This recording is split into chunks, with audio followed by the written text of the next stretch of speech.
And a beautiful Monday morning. Thank you so much for always keeping it TV47. My name is Linda Alala. We're here and we have so much in store for you. It's a beautiful Monday morning. As always, we ensure that your Monday kick-starts on a very good note as we inform you and we take a look at the politics of the weekend. So welcome on board. Morning Cafe is the program. Hashtag Morning Cafe at Linda_Alala TV47 is how you can get to interact with us. We value your feedback, so make sure that you do that as we proceed. Later on, we'll be having Musical Monday. It's all about music and, just ensuring that that talent is taken to the next level. We'll be having a conversation with one of the upcoming artists who's doing very well, and we seek to know what his secret is and what his future plans are amid all these times of COVID-19. So welcome on board and ensure that you keep me company right from the word go all the way. So let's kickstart by taking a look at what has been captured with my team in terms of news stories. And Kapseret Member of Parliament Oscar Sudi is set to be arraigned in Nakuru Court today. The Member of Parliament is being detained at Nakuru Central Police after he was arrested earlier on yesterday morning when he presented himself at Langas Police Station in Kapseret and of course was flown to Nakuru in a police helicopter. The Member of Parliament is accused of hate speech. The Kapseret lawmaker Oscar Sudi was arrested on Sunday morning after presenting himself at the Langas police station. After his arrest, he was flown to Nakuru, where he will be arraigned in court on Monday morning. Sudi, who has been on the run for 3 days, is expected to face incitement charges. Ajibike kwa yale matamushi alitamuka, na leo mwendo wa saa 2 asubuhi alijisalimisha katika kituo hiki cha polisi cha Langas Police Station akiwa amesindikishwa na viongozi, mmoja wawe akiwa ni Governor wa Nandi. The legislator was accompanied by his lawyer Gladys Boshole, MPs Caleb Kositanye, Didmas Baraza, Kaneli Serem, and Nandi Governor Stephen Sang. He was later transferred to the National Cohesion and Integration Commission and CIC regional offices in Nakuru for questioning. Upon presenting himself, he was booked at 8 in the morning, which means that he will be presented in court as required by law by at least 9 o'clock tomorrow morning. He's now in police custody at Nakuru Central Police after being flown by a police helicopter. First time ever it happened, it's a first. The development came a day after locals blocked roads in Kapseret following plans by police to arrest him. I also want to say that we were very apprehensive in Uasin Gishu County on the Friday night when the police raided Oscar Sudi's home. We thought that was unprocedural to go in the middle of the night, especially for one who had not received summons or disobeyed summons in the first place. So that is what we took issue with. The arrest of the MP comes after the arrest of Emurua Dikir MP Joanna Ngeno, who was released on 1 million shilling cash bail. Stephen Kiprop, TV47. ODM leader Raila Odinga is expected to tour Gusii land days after Deputy President William Ruto invaded the area in what appears to be consolidating their 2022 support. Each candidate is now in a race to outsmart the other ahead of the polls. The ODM boss has hinted at his 5th attempt in 2022. The Orange Party boss will be heading to Kisii and Nyamira counties just days after the Deputy President William Ruto raided the area. Raila is trying to consolidate his strongholds ahead of the 2022 polls. He has been camping in the coast region for 3 days, one of his perceived strongholds. His tour of the coast region came days after the deputy president, a frontrunner in the 2022 polls, crisscrossed the coastal region, drumming up his 2022 support. The two, Raila and Ruto, have been trying to outshine each other in what appears to be campaign full throttle. Toshi kuchukua wilbaro kupatia vijana. Atapatia vijana, patia pikipiki, pakia siji, baiskeli, patia zi tangi ya maji, hapana. Hiyo sio suluhu. Suluhu ni kuwa ya kwamba serikali ifanye hii kazi. Hebu tuwaonyeshe hasla kwa area. The two have been using religious leaders in their inroads with several meetings in the Gusii and Coast regions. Last week, Ruto held a number of meetings with religious leaders in Gusii land, during which his allies claimed that the DP had invaded Raila's strongholds. Wakuwa wanasema hatuwezi mama hapa, wako wapi sasa? Wako hapa? Sasa wakuja na system, wakuja na deep state. Sisi tuko tayari, tunawaongojea. Ruto was at the Kitengela Methodist Church in Kajiado Sunday, where he held roadside rallies accompanied by 21 members of parliament. Raila, who is pushing for BBI, says the initiative is meant to benefit all Kenyans, while DP Ruto says BBI is covering up politicians' real intentions. Meanwhile, ANC party leader Musalia Mudavadi has announced he will not back any other candidate in 2022. Mudavadi says he has sacrificed for long and time is ripe for his candidature to be supported. He was speaking in Maraba, Kakamega County after attending a church service accompanied by a section of his party members. Mimi natafuta kiti cha president of Kenya.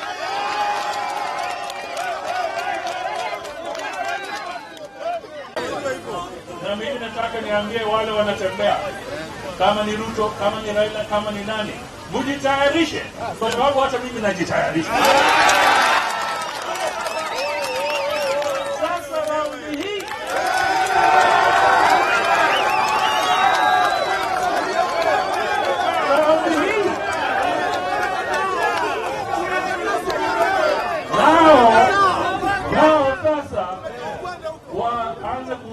je, ni wao wa Kenya peke yake ambao wanatafuta hiyo kiti ama kuna Wakenya wengine? Kuna jamaa wawili wanatembea hapa Western. Jamaa ya kwanza mwenye anatembea hapa Western anaitwa William Samoei Ruto. Jamaa ya pili anatembea hapa Western anaitwa Raila Amolo Odinga. Hao watu nawaambia, Western is not my dancing, it's for dancing field for you two people. We have our own candidate for Musalia Mudavadi. Mambo yanabadilika, wote ni anakuwa nani?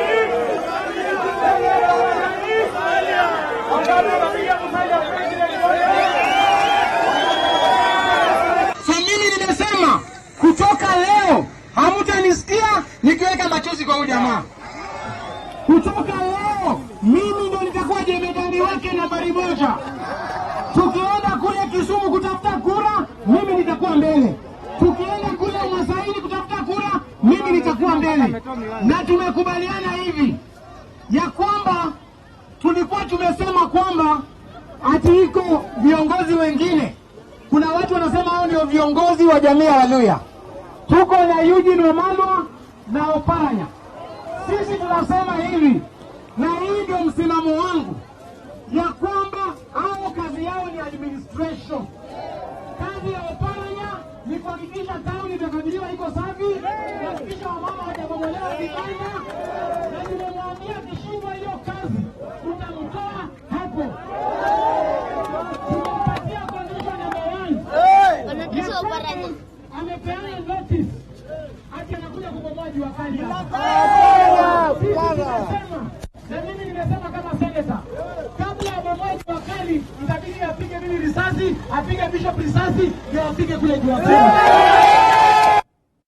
Wiper Party is opposed to the proposal to have a third-tier government structure under the Building Bridges Initiative, BBI. The Kalonzo Musyoka-led party, which is planning for a nationwide tours of popularizing BBI, is pushing for the strengthening of devolution. NC party leader Musalia Mudavadi is, however, questioning the constitutional amendment process ahead of the 2022 transition. Mutanipa Wiper. Wiper. I'm going to give you a new normal. After After 3 days of the National Executive Council meeting in Manzoni, Wiper Party has resolved to oppose the proposal to have a third-tier government structure under the Building Bridges Initiative, BBI. Party leader Kalonzo Musyoka instead expressed the need to strengthen devolution. It provides us with a chance to strengthen devolution and consolidate gains made under the new dispensation.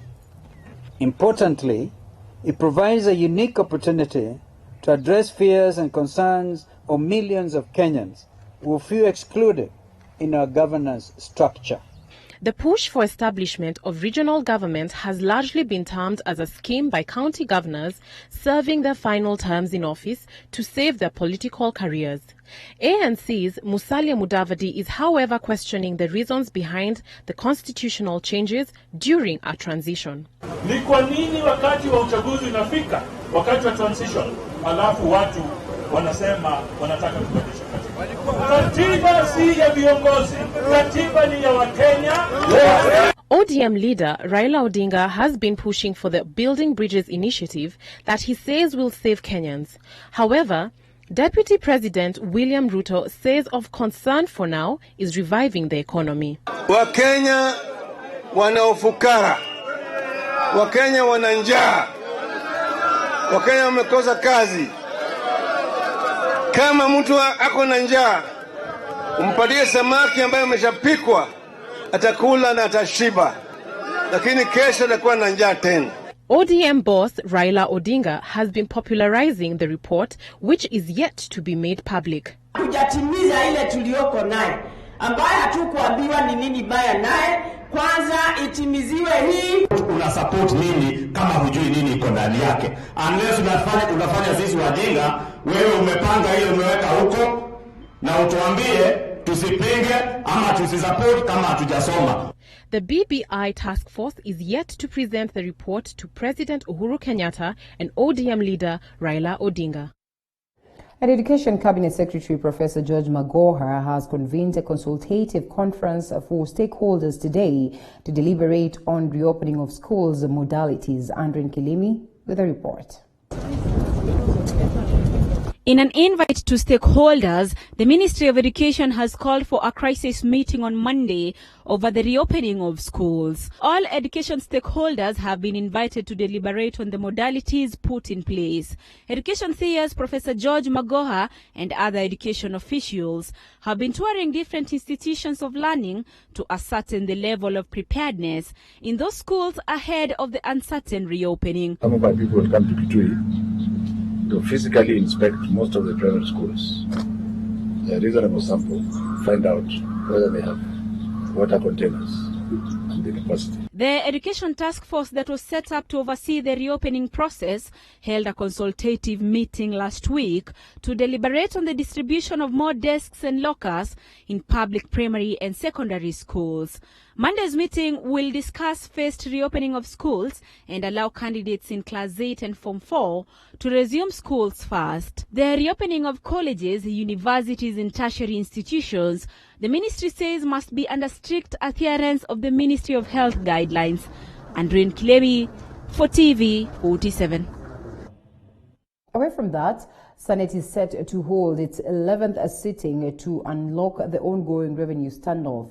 A section of senators are pushing their colleagues to pass a resolution to have the counties get at least 50% of their share before the matter is resolved, with the governors threatening to shut down some county services over the delay. The 12-member Select Committee is expected to brief senators on its recommendations on the standoff that has derailed services at the devolved units. The meeting comes ahead of a formal special sitting on Tuesday to deliberate on the matter. This being the 11th sitting after the House failed to agree on the revenue formula and sharing 316.5 billion shillings among the 47 counties. A section of senators now saying they'll vote for the disbursement of at least 50% of their allocation to the counties before the matter is fully resolved. The Constitution and the law provides that counties can access, and it should be accorded, at least 50% of the funds that were accorded in the last financial year that should be released by Treasury, and the Minister for Finance has no reason not to be releasing money to the counties up to 50%. I want to confirm that on Tuesday we shall be moving an amendment, and we have requested to move an amendment on the Division of Revenue Act in consultation with the National Assembly, as provided for by Public Finance Management Act and reference number 3 of 2019 of the Supreme Court decision, to pass a resolution as a Senate and the National Assembly and do an amendment to allow counties to access 50% of their previous allocation on the financial years. Governors have already threatened to shut down some county operations come 17th of this month if the stalemate will not have been resolved. Nyeri Senator Ephraim Maina now blaming outside forces interfering with the matter. We have a lot of many people talking here and there. The people who should rightly talk on this subject of sharing resources are the senators, and it is the Senate. And I would beseech other people to leave this matter to the Senate. The Select Committee is said to have failed to reach a consensus on the stalemate.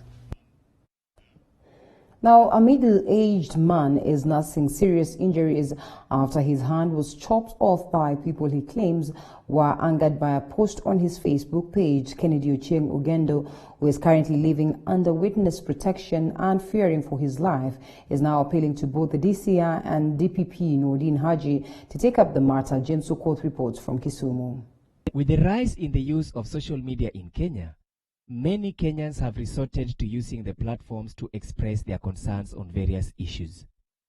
However, Kennedy Ochieng Ogendo claims a Facebook post resulted to his hand being chopped off. The 36-year-old resident of Chemelil in Muhoroni sub-county recounts his ordeal that left him amputated. Another group of people came out of a vehicle of registration number KBW 182W Toyota Fielder in Chemelil roundabout. So I became suspicious. The other person who was from the car came very fast and tried to cut the other side of my neck, of which I tried to block with the right side of my hand, and my right hand was chopped off.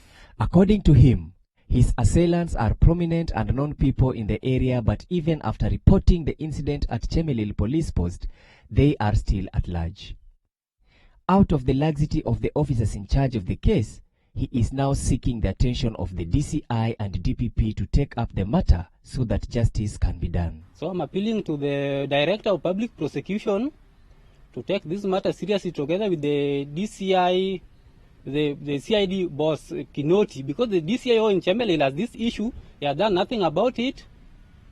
So I'm appealing to Kinoti himself to take this matter, and the Inspector General of Police to help me follow up this matter so that these culprits can be brought to book and charged in the court of law.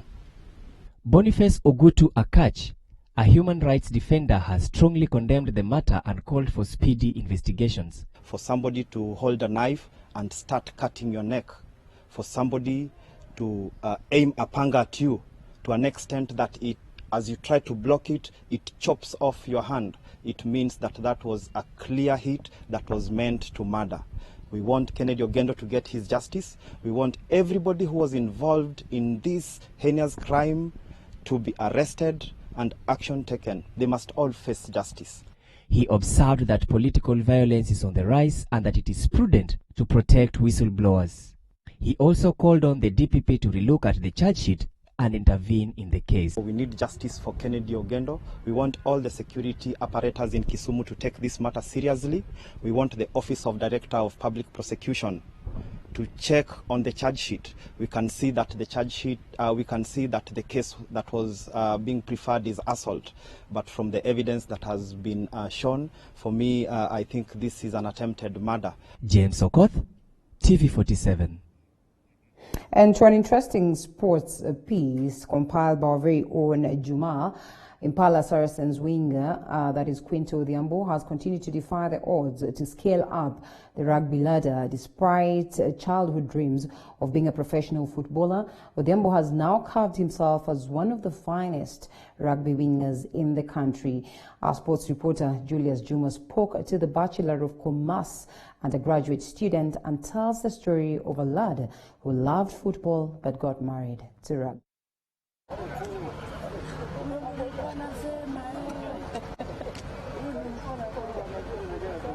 A journey that buried its umbilical cord in Cardinal Otungo High School in Kisii County, the year 2010, turning out for both the 7th and 15th sides before Maseno School lured him away in the penultimate months of the year. This is a story of Quinto Odhiambo, the Impala Saracens Specie right winger.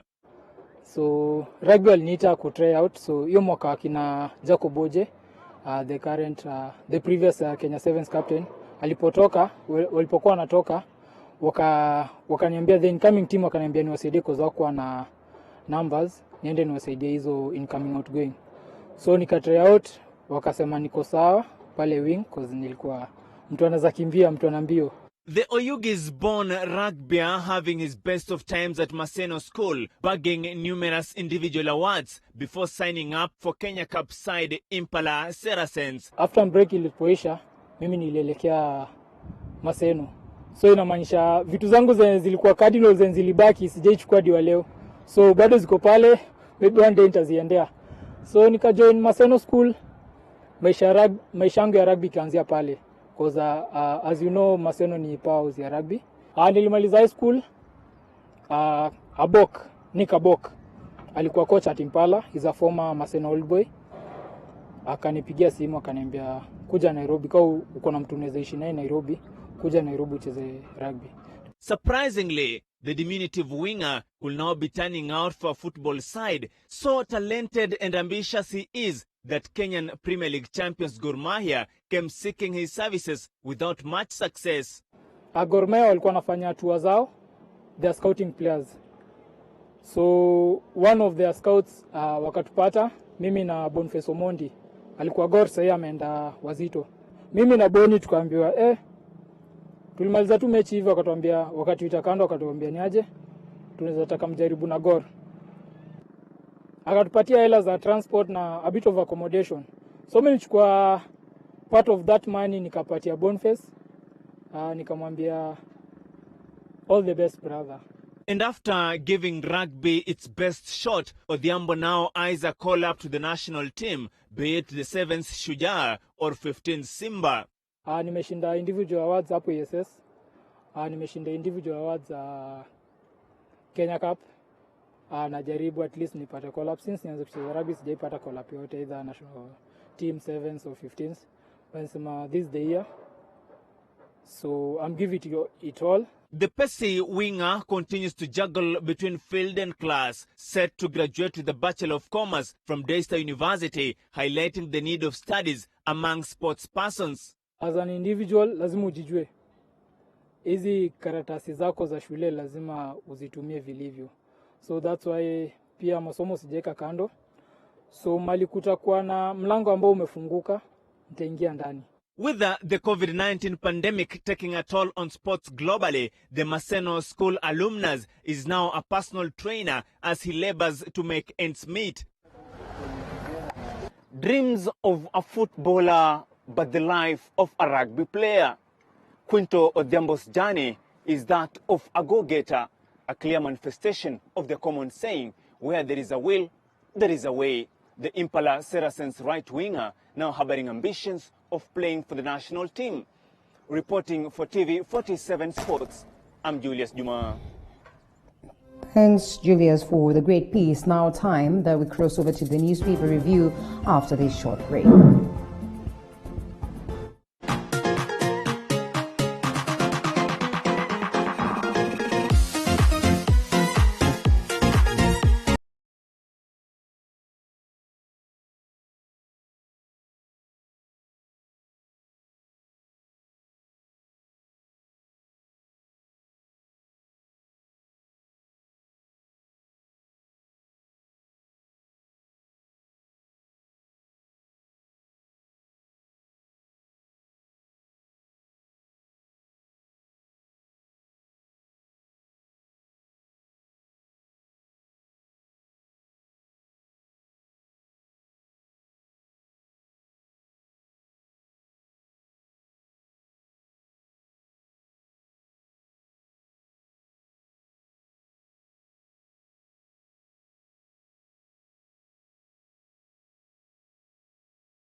Welcome back, and I'm here with the newspapers. We have the Daily Nation and the People Daily.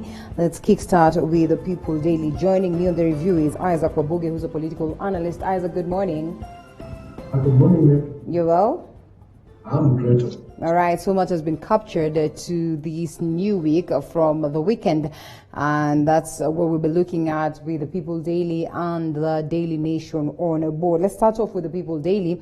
The biggest story, or maybe one of the stories that have been captured. Let's first of all take this one, which is pretty much big, because it's one thing that everyone is waiting to hear. What next? So the D-Day for schools reopening decision. Story that has been captured on page 6 of the People Daily, and COVID-19 infections seem to have reduced, but teachers say they are not ready ahead of a crucial meeting. So the crucial meeting scheduled for today, convened by the CS for Education, Professor George Magoha, and this is set to address the way forward for our children on whether we should have students going back to school or not.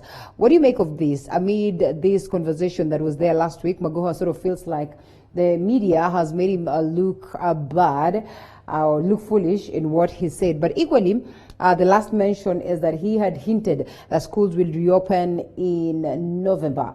And many looked at that as though it was a big joke of the year. So there's been a lot of, ish on when schools reopen. What do you make of this, and what do you expect of today's meeting?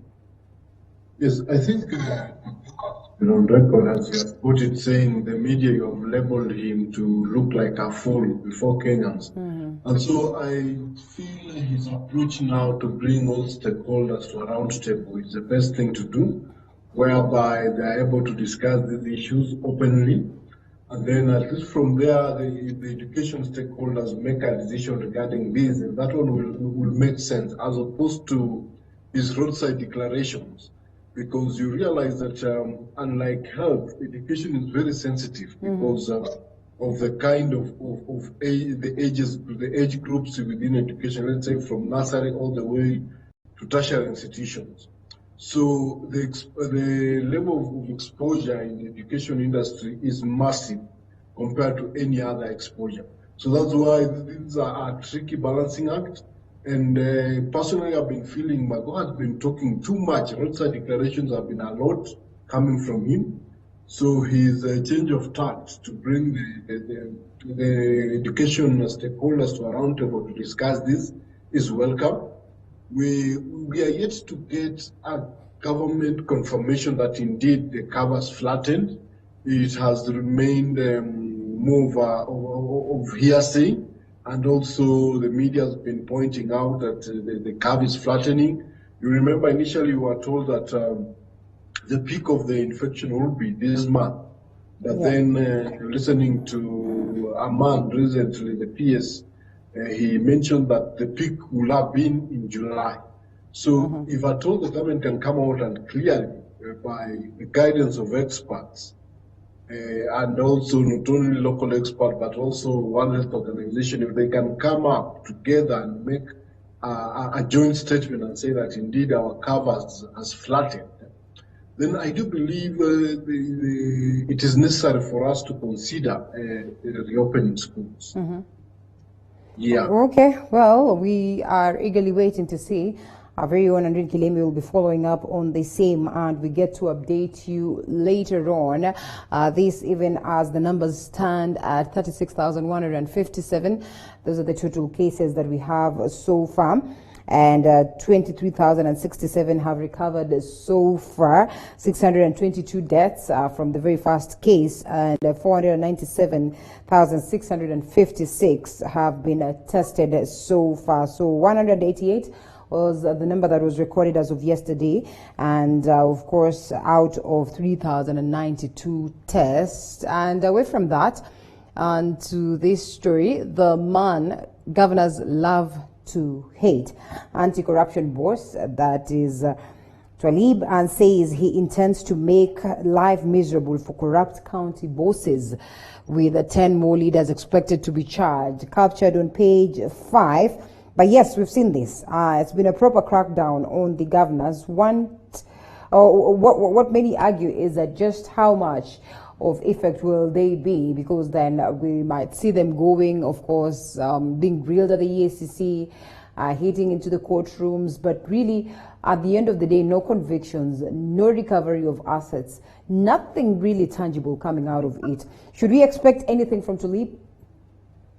Yes, okay. I think what guides Tulip's public confidence right now is that he is a bit calm. His calm demeanor gives him the goodwill and maybe the impetus to sometimes push some agenda, which we have seen at least some cases getting maybe some good investigation. You remember, Linda, the time we had one retired Justice Aaron Rengera, and he constantly came in the media with big words, saying big fish. This week we'll see big fish, but he is terminated without ever seeing a big fish even taken to court. So Tuaha's reign has proven to be showing a bit some consistency in terms of one good investigation, to some good cases that can be prosecuted. But I think the weak link in his approach then becomes the judiciary.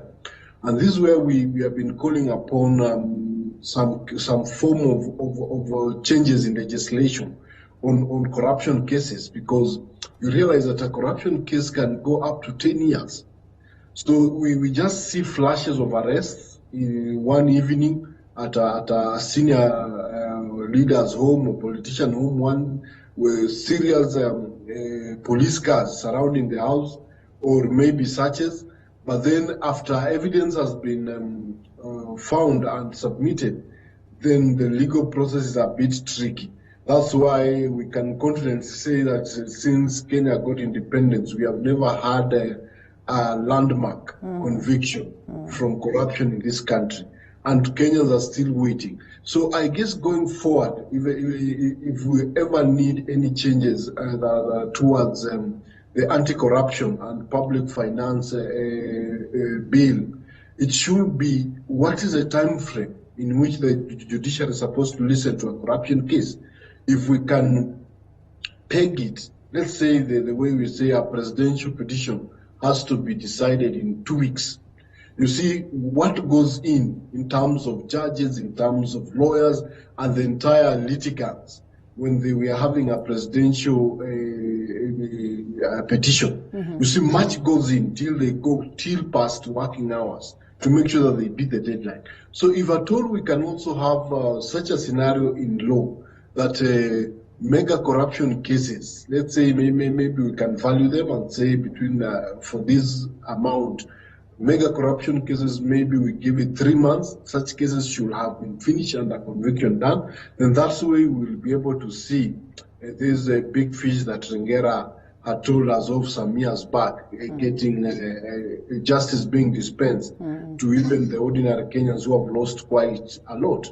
And I just want to encourage that, you see, any time there's flashes of brilliance when it comes to articulating or maybe investigating and pushing some of these things, we need then therefore to encourage such institutions. I do believe the EACC under Tuaha is doing a good job. It just needs some beef up in terms of law and even in terms of its mandate to maybe push. We saw when the asset recovery came in, initially when it was formed, there was quite a lot of tension. But then we have just found out that it is yet again another moribund institution that we are not seeing its response. We are not seeing, this will have been what will have been the terror for any person mentioned in any corruption case, because anytime you see we have a very fluid banking system. We must credit the CBK governor Njuguna for the sanity in banking. So anytime money is involved, corruption is involved, it can be tracked. It can be tracked where this money came from, the documentation around it. Because remember, Linda, right now, if I send you 500,000 right now, you will not access that money without documentation. So what sometimes surprises me is that this huge transaction, Mhm. how do they go through our system without documentation, without getting where they have come from? So what I'm trying to say is that we have a sober CBK right now who are able to track and trace every money. I'm sure I tend to believe that then the aspect should be immediately, you have been adversely mentioned over a corruption scheme, and then the wealth and the assets you have cannot be accounted, are not in tandem with your bank balances, where you cannot trace it and say, I did this transaction that gave me this money that bought this. Yeah. Then that should be outright. Asset recovery should come in immediately. You see, so I think we have formed this institution at our taxpayers' money, but we need to see more of it. Okay. Well, so far, 7 governors have, of course, appeared before the institution, and the 10 more, as I've said earlier are on the radar of the bosses or the EACC. So we wait to see what will happen as to the same. And next story captured on the front page is a BBI report will be on hold until revenue bill is passed, and Kenyans are eagerly waiting to see what next that the Senate will decide, as of course there's a lot of stalemate across different parts of the country, different counties, and governors equally threatening to close activities because then they are not able to man or manage, as they have no finances to cater for the same. What do you expect of this, and why should it be in connection with the BBI? I guess the first thing is that the CS for Treasury was advised that he needs to release at least 50% of the national revenue that is contention to counties to start running. When governors speak of counties grinding to a halt, it is a bit sad, because we all know that the highest amount of revenues that go to counties is recurrent expense, that is salaries and all these things. So, we are talking about livelihoods here. We are talking about the trickle-down effect of these finances. So the continued stalemate in the Senate has been unfortunate. I'm anticipating that the route that for once the Speaker of Senate, Lusaka, for the Kamukunja, did, that one is a noble idea. And we have been calling him out over and over through this platform, Linda, sometimes, but saying, we were not understanding why is it that the Speaker was not taking leadership to call for a Kamukunja consensus kind of initiative to build consensus around this. Because the issue is that this formula is very sensitive. And going forward, you see, it's become quite unfortunate. I see the challenge that senators find themselves into, in that why support this thing, yet you are capable to do some money. You see, the ordinary on the ground, the governors might incite, or people might start feeling this person is not representing as well. I'm banking on the leadership of Ken Lusaka at this moment, that this Kamukunja will some. At the same time, I wish to call, we need to call out the executive, that we are seeing a lot of matter from the executive. Consider now, like the move by the CS, you lay a blame to the blame was direct to get out of this. It's a high institutions, as much as they fight. This is a sign of a growing democracy. As much as they disagree on this issue, this is what we are setting a president as a growing democracy. So the executive is not supposed to keep on interfering, keep on using underhand tactics to try to influence this. President pronounced himself on these issues. The money does not belong to him. We want to tell the president that yes, what we want is that we want you to take leadership. We want when we call upon set up a matter of national interest, let sobriety reign.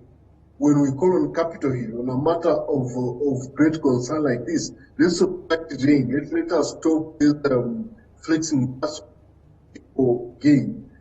Have assessment of this so that all counties get something that is worth of it. Because you can try to imagine, Linda, in that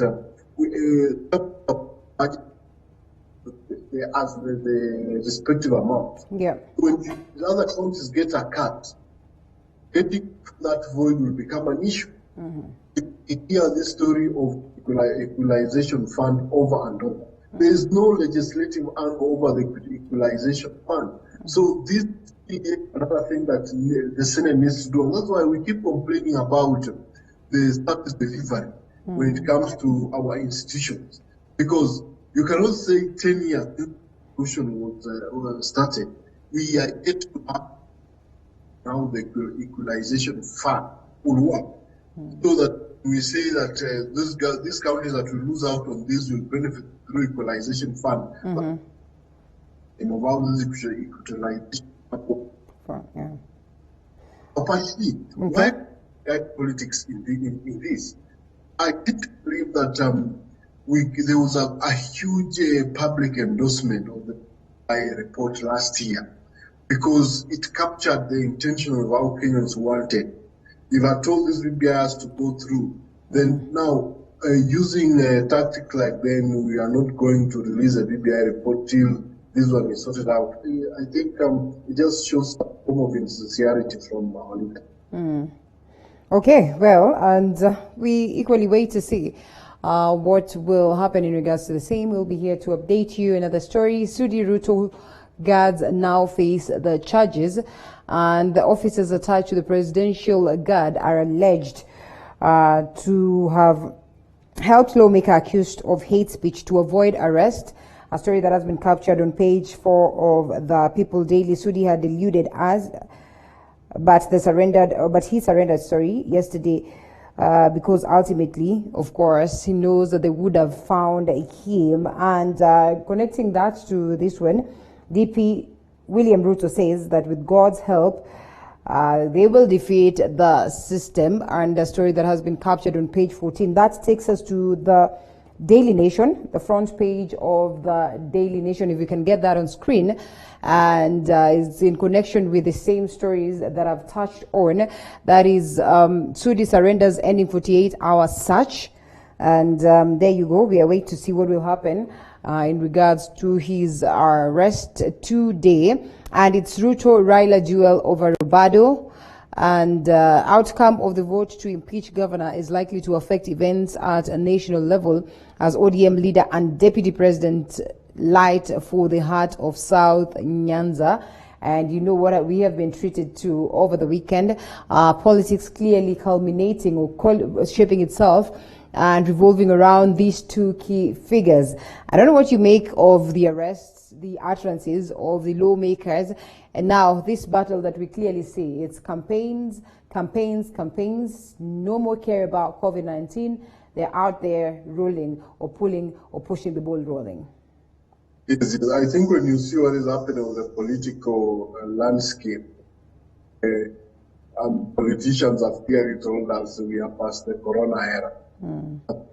I don't know if they have gotten information that maybe the president's next address will be to take the corona free or no.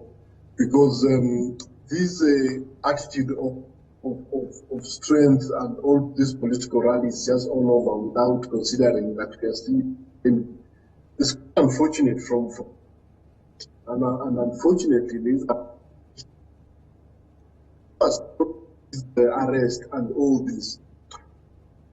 It's quite unfortunate that we are going back to the politics of insults, politics of and personal attack. Dissenting is not a problem, and when a leader dissents, it doesn't mean that he's an enemy of the state. And this is also what the state also needs to understand. We have had dissenting voices in Kenya.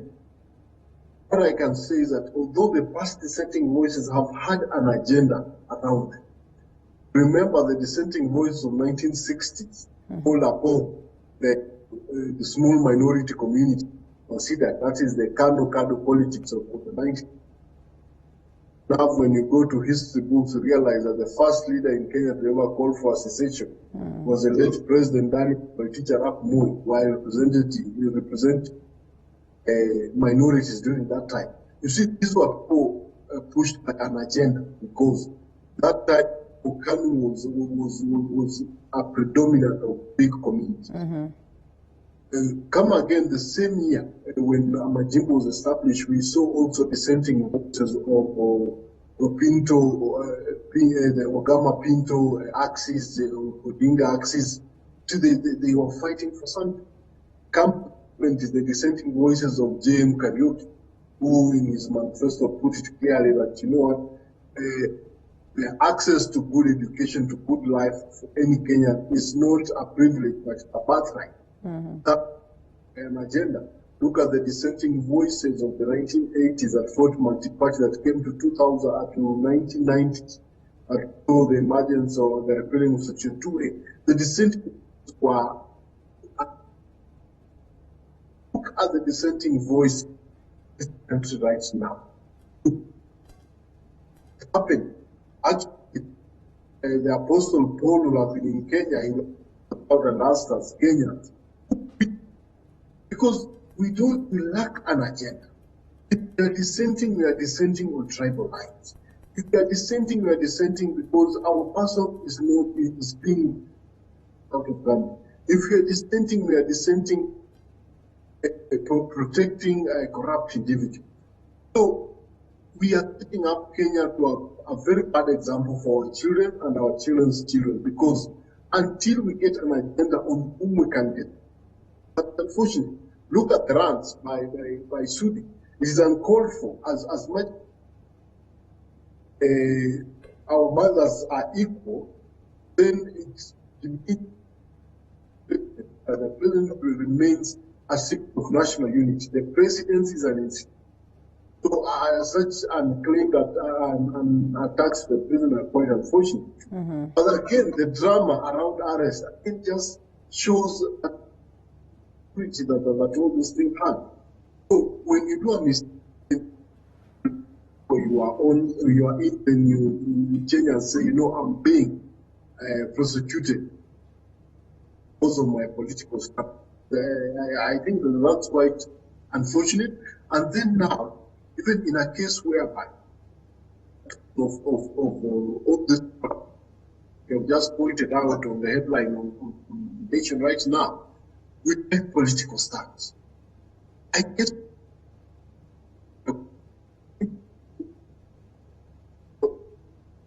a mega corruption cases of governance. Yeah.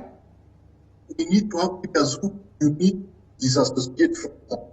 In fact, being mentioned as a presidential candidate of the country and associating with corrupt leaders. In it case, we need a mature politics, and then will show us that if at all you are not willing for such people to take for loss of funds, that your capacity, corruption. Then at the same time again, but it need to be honest. You know, the aspect of the Migori case is that people have also succession politics at play there. So when we say that at the heart of the South,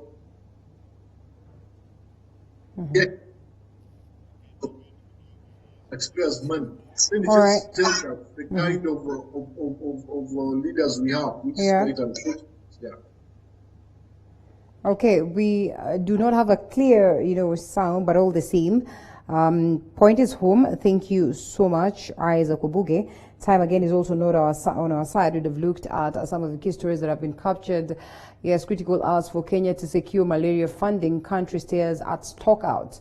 Should a meeting called today fail to agree, Kenya has only 24 hours to secure global fund and financing for HIV, tuberculosis and malaria amounting to 41.5 billion for the period of 2021 to 2024. The figure includes money for building resilient and sustainable systems for health in the country. If a crisis meeting called by the Kenya Coordinating Mechanism, that is KMC Management, and Ethics Committee fails to agree on the way forward by close of business today, then The country stares at a major commodity stock out from July the 1st, 2021. The current grant funding ends on June the 31st next year. That's pretty much unfortunate. So we hope, of course, that they get to address that particular one. Still so much in regards to your favorite Pishori meal or your favorite rice, a story that has been captured right here on the front page of the Daily Nation, more or less like an expose expounded on page 10, speaks of what really has informed the fact that we've not had the best of aroma when we were taking our Pishori, unlike those days back then. And of course, unscrupulous traders have been dumping millions of consumers with cheap imported rice, which is blended with the highly priced Mwea Pishori. I'm sure you understand what that means if at all you love, enjoying your Pishori or buying your Pishori. So traders have pointed an accusing finger at KEBS, who are mandated to inspect the standards of rice that's being sold while ensuring their guidelines are adhered to. We only hope that they can take up this particular matter because, I mean, you can relate. Nowadays, you buy your Pishori and it's a whole different affair, contrary to what you would expect. Pretty much expensive, yet not of quality. What's been cooking? Mega rice come that spoils Pishori aroma. So the amount that local farmers spend to produce a kilogram of paddy rice is 28 shillings and 300. The number of brands approved by the Rice Release Committee in the local market, where only a few are aromatic, and 20 billion shillings, the amount it costs to construct a Thiba Dam, which is expected to boost production in the giant Mwea irrigation scheme in Kirinyaga County. And lastly, 16 number of irrigation circles local rice farmers need to complete a crop season that is locally. So yes, the cost of production, the cost of it being sold is pretty much expensive, yet at the end of the day, the end product is something that, of course, is not what you would expect. Isaac Wabuge, political analyst, thank you so much for taking us through the newspaper review. And let's wind it up from there because of time as we cross over to a different segment altogether. Remember, it's about politics of the weekend. So much has been happening in the political scene, and we expound some more on the same after this short break.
especially at this point that we are dealing with COVID-19. But again, based on the numbers that have been projected, it looks like, the curve is going down, if at all they are anything to go by. And maybe that has informed that move by politicians that, it's now time that they go back to the campaign mode. And to expand some more on what has been happening over the weekend, I have brought on board politicians so they can tell us, well, maybe they would support that, maybe they would not support. It all depends. Let's get to hear what they have to say about the same. Python Mushoki, who's our director of Vijana Uongozini, and equally, yes, politician, and Honorable Anthony Konya, who's the MCA Kiambu Township Ward. Good morning, gentlemen. Good morning, Linda. You well? Well, good to have you this morning. Yes, Linda. Good morning. Good morning. And straight to it, Honorable Anthony Ikonya, politics is back with a bang, high gear. Did you see this coming? It was not expected, but I can say that to me, it is too early in the day, to get in a campaign mode. But politicians are politicians. So this is our thing. So we it's been a while. The COVID has been with us, so we haven't flexed our muscles for quite some time now. I think it's that is why we are out there, and we're trying to. But again, with the rumor that BBI is coming, so I think we need to get in the field, vary people, see what position the ground has taken with COVID and that kind of thing. So I think it's a bit early in the day. If we talk about the 2022 campaigns, we need to be working for people, probably leave for the next 1 year or so, and then begin our campaigns probably a few months before the general elections. But politicians are politicians. So these are things, so we'll keep doing it. All right. Well, interestingly, so to note is that this did not start the other day, and you will bear me witness, Python, that campaigns, politics started, right after we exited the stage from 2017 election, and boom, we walked into it. But for a while, this has been tamed by COVID-19. We are not yet done with COVID-19. The global fraternity is still doing that. But again, we have also seen other countries, the likes of America, politicking at this particular point. Are we borrowing a leaf? Or are we taking up from that? And really, are we in the best of state as a people to even imagine that we can start politic at this time? Politicking. Thank you, Linda. Yeah. First of all, thank you for having me. And it's Python, huh? It's Python. Not Python. Oh, it's Python. So, I don't know why. Well, so actually my producer said Python. I was like, are you sure naitwa Python? I said, all right, no problem. So Python it is. Apologies for that. It's okay, Linda. It's okay, Linda. I think to me, politics, on the campaign mode that we have entered, I was expecting it. Yes. Simply for the reasons, because of the dynamics of our politics. Number one, people say that election cycles come and go, but I think in Kenya, election cycles came to Kenya, they rented a house, and we are always in a political mode because of the dynamics of politics. We are aware that, the DP, there have been, scuffles in the Jubilee Party. And so it has been expected that with the BBI coming, so seeing the rallies in the weekends, it's everybody's pushing his or her own agenda, and there is a competition of time. You don't want to be left behind. So if your opponent or if your competitor is 10 steps ahead, of course you want to catch up, because 2 years it's also not a long period, and so what will be determined, even in 2022, will be informed by what happens now. So I think what the politicians are doing is trying to testing their muscles, trying to craft their narratives early as now. So I think it has been expected, and so we are in for it. We are in for it, Linda. Let's briefly take a look at what we've been treated to over the weekend, and the utterances of Deputy President William Ruto, who now says that I know he has God, he has the people, he's been saying this constantly, and he's not scared of what people would term as the deep state. Let's listen into that.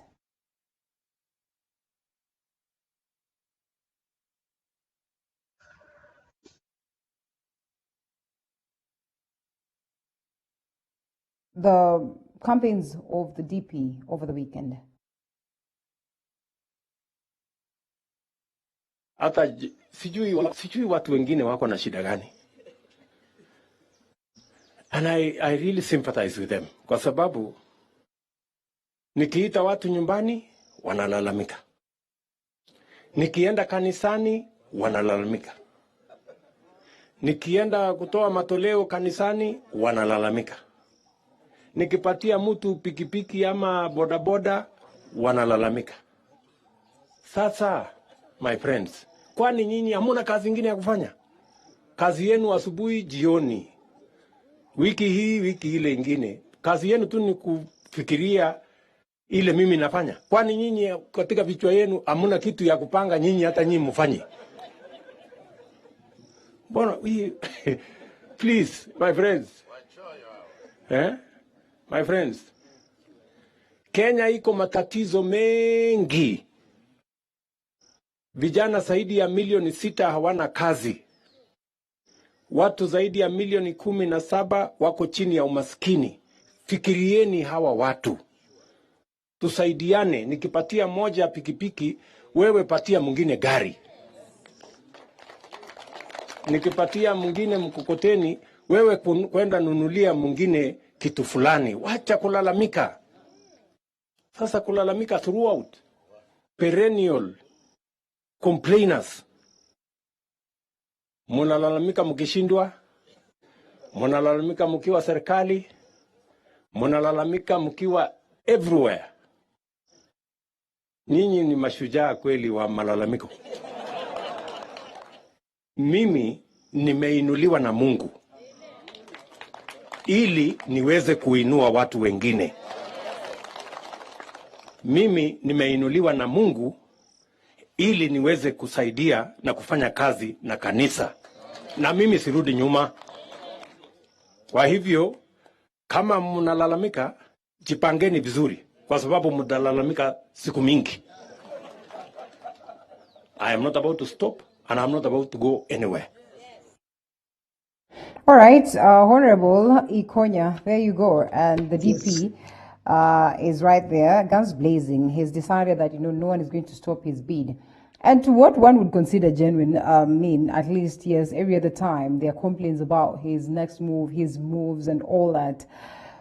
Just how genuine is the DP with these handouts, with these trying to impress the common mwananchi, using the hustler tag? Thank you, Linda. I think, to me, if you ask me, I would tell you that the DP is very genuine. And I must tell you that there's never been a political strategy that has worked for 2 elections. So I think what the DP is trying to do is to shape the narrative for this election. And I think what it's come up with is what is calling a hustler as a movement.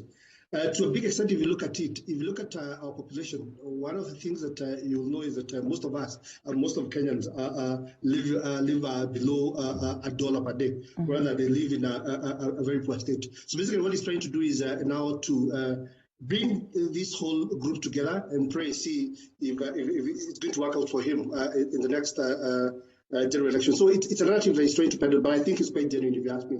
This hustler thing has been there for quite some time. I have known the DP personally, and I can tell you he's a generous person. So I think what he's advancing is genuine, if you ask me. Right Honorable Raila Odinga says you should be cautious of such a person, just like the cuckoo affair where, you will throw some bit of grains, and that is maize, to this hen or whatever, so at least it comes your way thinking that, this is the best person. But before you know it, it's going to be a different affair. Yes, you will be slaughtered for sure. And many have asked, again, show me a photo of at least Right Honorable Raila Odinga donating something to the people. Linda, we didn't learn from us. So we've been with the DP for quite some time. Ruto has been in our politics for quite some time. So is Raila Amolo Odinga, and we all know. So we follow them with time, and we know that Ruto has been a generous person all his political life and career. He's been. It's not something that is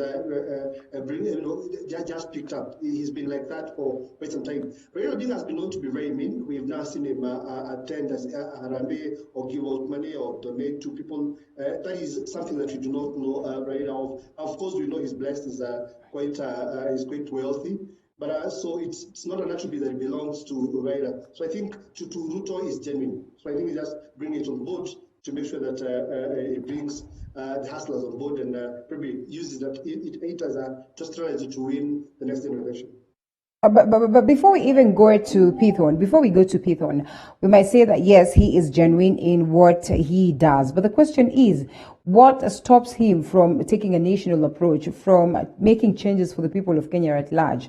Because what he is doing, as Ruto, appears as though it's just a short term.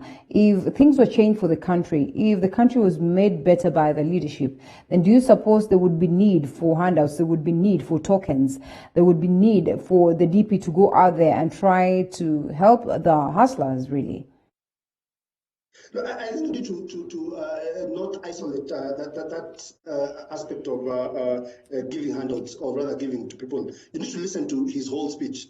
Before he actually gets there, if there's a person who enumerates his vision and dream, and what the government is doing and what the government intends to do is a DP. Every time before he even hands out something, he rolls out a proper plan of how he would intend to, for example, if you listen to Kitengela yesterday, it took about 5 or 10 minutes, to explain what the government is doing and to tell people that he intends to roll out a program for the young people. So he spells out his agenda and his dreams every time. We only isolate ourselves to the giving part. But if you listen to him carefully, he speaks out. He has an agenda. He's a dream for this country. So I think it's important that we look at everything holistically and understand him from that point. If we take ourselves down memory lane and Pithon, I don't know whether you agree with what Honorable Ikonya says, but just reminding ourselves of the Stadia promises that were out there that have constantly been taken rounds and rounds of social media, just as a reminder to the people of Kenya. One would feel like they are shortchanged, and many actually feel so, in terms of even trying to figure out whether they should trust the next promises that are being awarded to them by the politicians, the DP in particular. Pithon, what do you make of his political moves?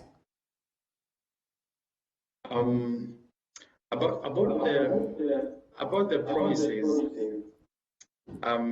this is my take, that sometimes political parties come with very big and beautiful manifestos, and the person that is charged with the responsibility is basically the person on the driver's seat, and that's the president, whose deputy is now William Ruto. Yes, they did make many promises, one of them being the Stadia, and some of those promises have not been fulfilled. But having said that, what the deputy president is trying to say is that, the initial vision of the Jubilee Party, there have been some, forces, and those forces have made it very hard and very difficult, for the Jubilee administration to achieve their goals.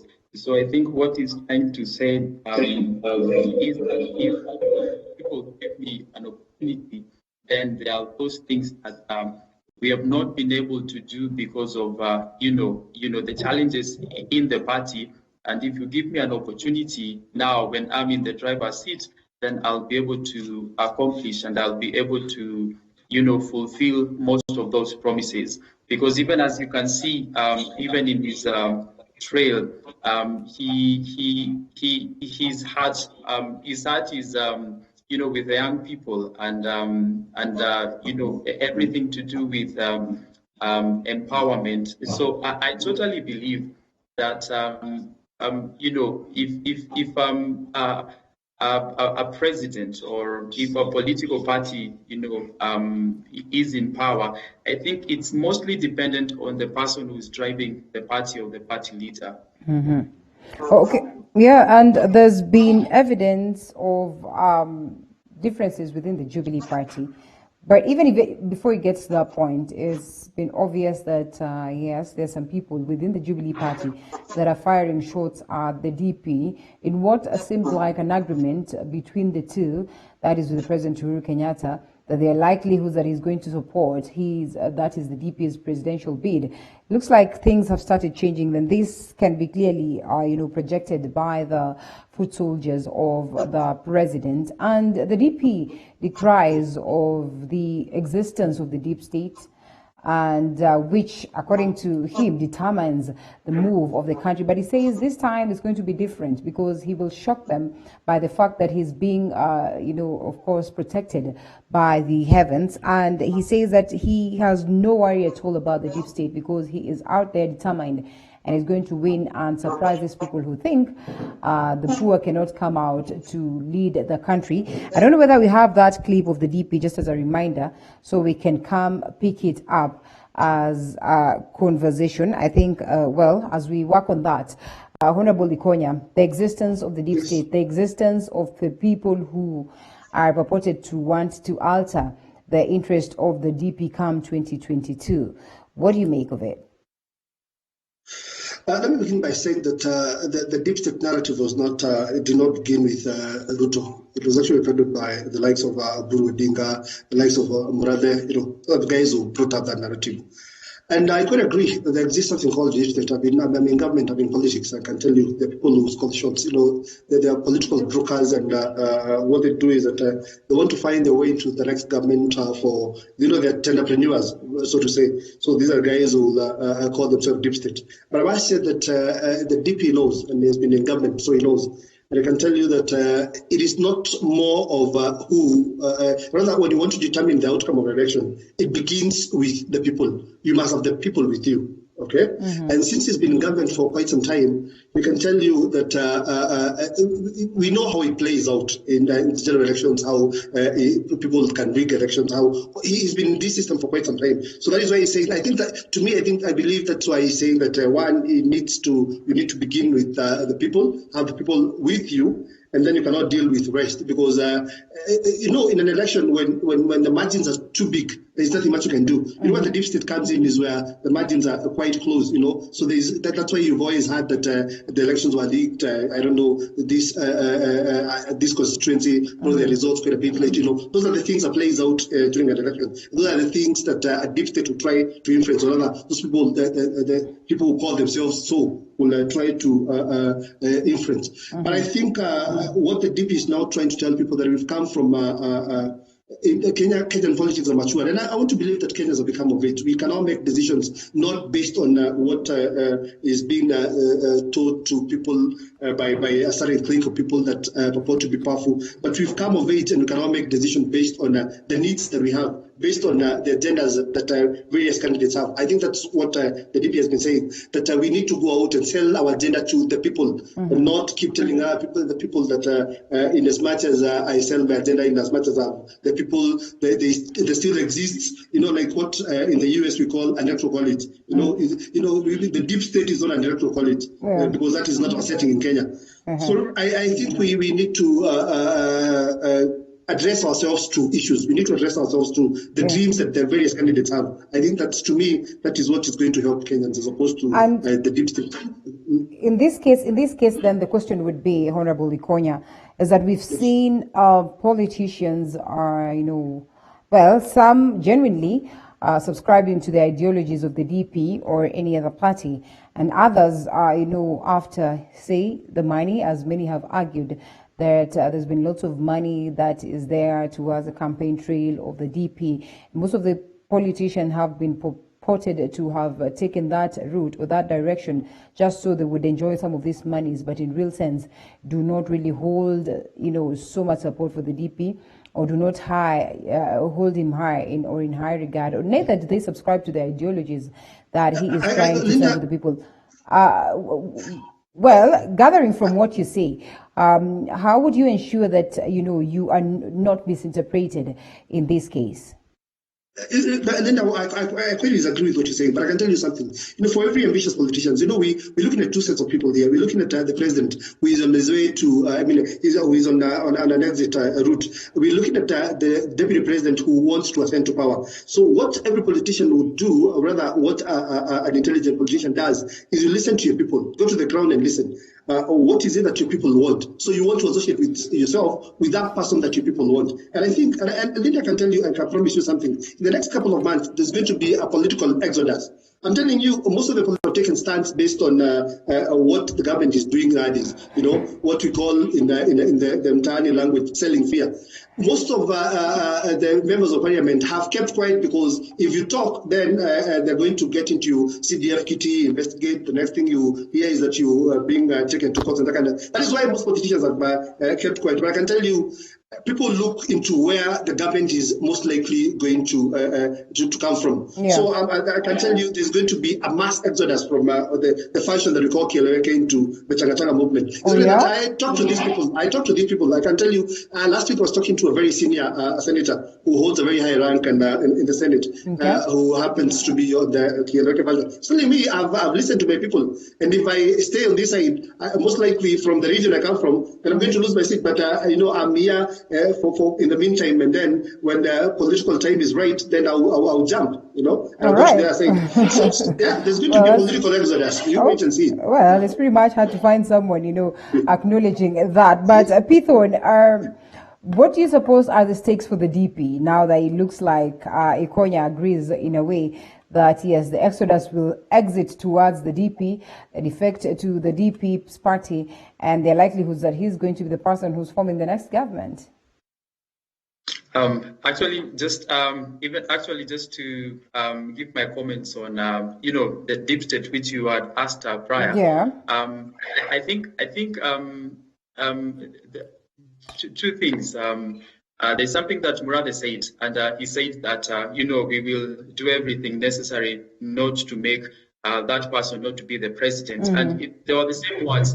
They were reiterated by the governor of Mombasa, who said tutafanya lolote huyu mtu asingie. And what I'm seeing with the system or with the system itself is that they don't have an agenda that resonates with the people. And number two, they also don't have a candidate even for 2022. So I think to me they are a few steps back. So in every but Baba hinted yesterday that their likelihoods, and we've seen Murathe fronting Baba, we've seen Atwoli fronting Baba, and Baba says that Baba is still fit. Okay.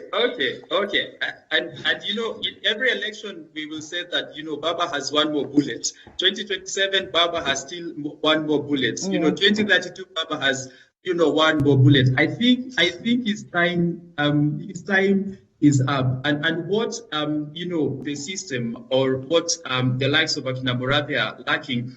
They don't have that, strong personality, that charismatic person to sell to the people. Because if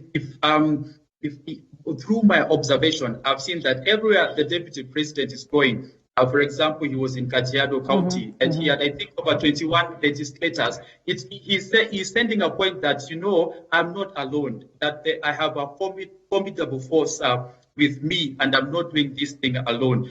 So I think to me, he's so many steps ahead, and it will take a lot of time for the other camp to try and catch up with them, because they lack an agenda. If the agenda is selling a referendum, if their agenda is trying to impose their interest to the people, that won't work. And you can tell even by the psyche of the crowds, when the deputy is in Kajiado and he says a few, the crowd is excited, it's electrified. But on this other side, when you go with when you go, Pithorn, let's agree that it's not always the crowd that determines. Sometimes you can whip lots of crowd. And what Baba said yesterday, by the way, you can see all of these people. And, you know, the Mombasa governor says, wataleta pesa, tutachukua, watafanya nini. But is that really the determinant factor? And before, you come to wind up on the same, let's listen in to what happened or what culminated over the weekend at the coast. Nilikuwa niko na shida hapa kiunoni.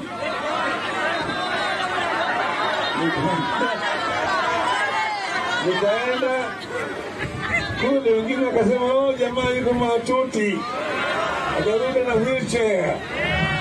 Oh, kwa nimerudi, maana yake mnaniombea mimi na shetani akashindwa, sivyo? So samboja alinipiga simu akasema, bwana, nataka uje Taita. Not enough crowd or good enough crowd to match up what was in Kajiado, Pithorn? Okay. Well, of course, we've not seen them, but at least the voices could tell you.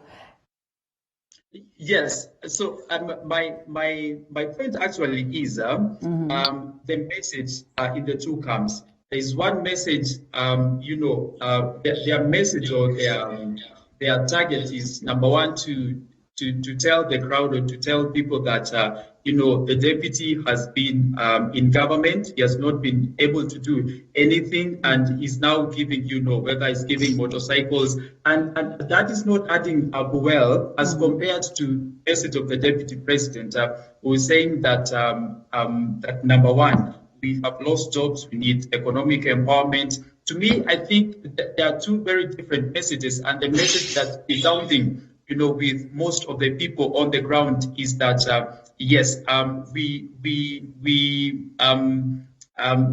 are all hustlers, and this nation belongs to all of the hustlers, regardless of whether you are a Mama Mboga. I think that narrative sells more as compared to this other narrative of negating, or trying to say what the deputy president has not been able to do when he has been in government. All right, Honorable Ikonya, let's come to this Katyn edition of the Daily Nation.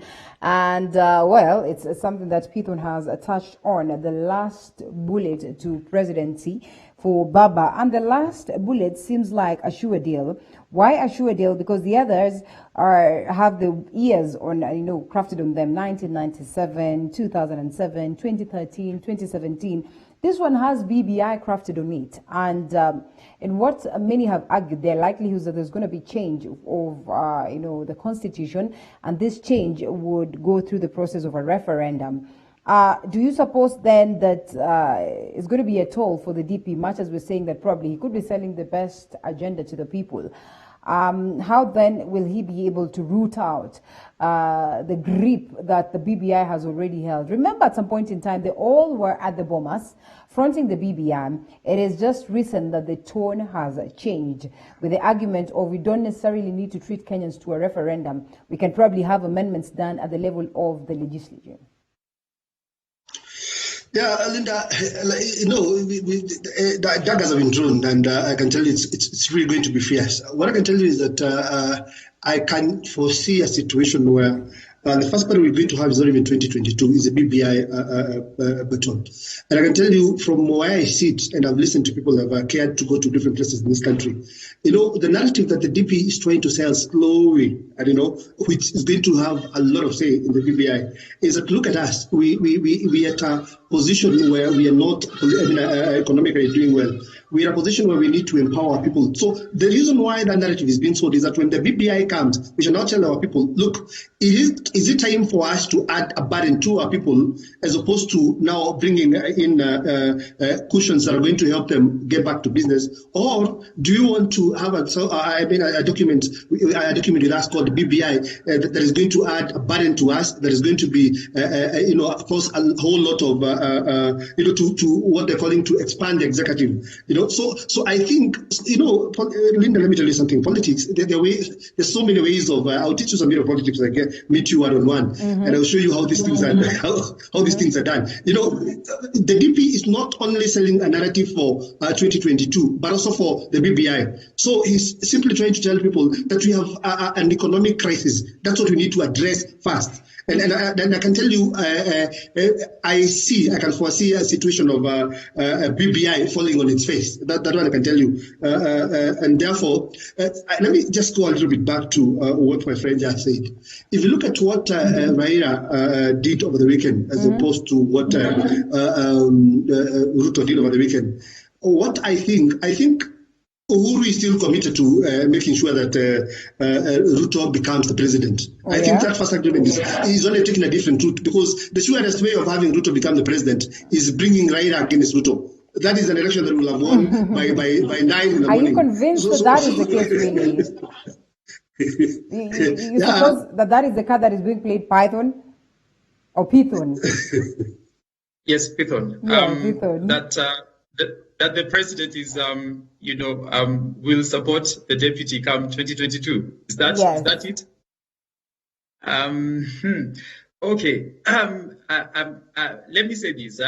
Number one, I know if it is that card being played, then I think it has had its own consequences in terms of the Jubilee. I really believed, when in 2013 and in 2017, the goodwill of the two people coming together to unite this nation, I really believed in what they were doing, and it would have set a good precedent even for other political parties. But now what we are having is a divided, political party, and if that card is being, played by the president at the expense of the party, then I'll be really sad, because yes, we will gain. Yes, the DP will become, president 2022, but we will have lost, the political party. I'm not sure what Honorable Likoni will say, but I don't want it to be at the expense of what has been built over the years since 2013. So it's not just about the presidency, but it's about, if he becomes president, the legacy that he will leave behind, and especially concerning the unity of this nation. To me, it is more important than even just getting, the seat of the presidency. And I mean, this would be my question, Honorable Likoni, as you respond to Python. What makes you think Right Honorable Raila Odinga is not woke, is not, also looking at his cards right, knowing very well that politics is a game of interest? What makes you think that he will be so foolish to sit pretty and assume that President Uhuru Kenyatta is bringing him together because is bringing him on board because he has his interest at heart, or the interest of the people of Kenya at heart? You don't do the same thing and expect different results. There is nothing unusual about him. He's doing the very same thing, so don't expect different results. Look at what they've been saying. They've been auditing the DP by virtue of being incumbent for about 8 years. As a deputy president, your roles are delegated by the president. The constitution is very clear. So the question that maybe later the DP will be posted is, you've been in a very influential position. You've been the prime minister of this country. Tell us, what is it that you did when you had the power and the ability to do, and you could act, a prime minister, in terms of being able to deliver your more position, as opposed to a deputy president who is on a delegated, he expects the president, the law is very clear that unless the president delegates things to him, there's nothing much that he does. So I think that is what you'll be seeing cut across the conversation. But I can tell you, is the very same thing that he's been doing. The football match thing, I saw him do that at the coast over the weekend. It was the very same things. So I don't expect one to do the same thing you've been doing and losing the election, and do the same thing and this time expect to win. What I'm simply telling you, Linda, is, there are things that you do thinking that you're doing ills to others when you're building them. What the government has been doing has left Ruto at a very good position. People are sympathizing with him because his people are being accused right, left, and center. Are Kenyans still at that note? Maybe we should loop in Python on this, where be whipped, or the, leaders would whip sympathy votes and they would get to that point? Don't you think that Kenyans are enlightened enough in terms of matters politics, more involved to even imagine that they would sit down and look at someone and feel pity for them and look at how they've been frustrated by their opponents and decide that they would be voting for them? In regards to sympathy votes, it's not just a matter of, Honorable Likonya has been in the party. He's now being fought in the party itself. So we are going to give him votes. I think it's more than that. Sympathy votes, it's more than that. Mm-hmm. So when you're looking, at either DP or anyone else, who has served under President Uhuru, and they have gone back to, way even to 2002.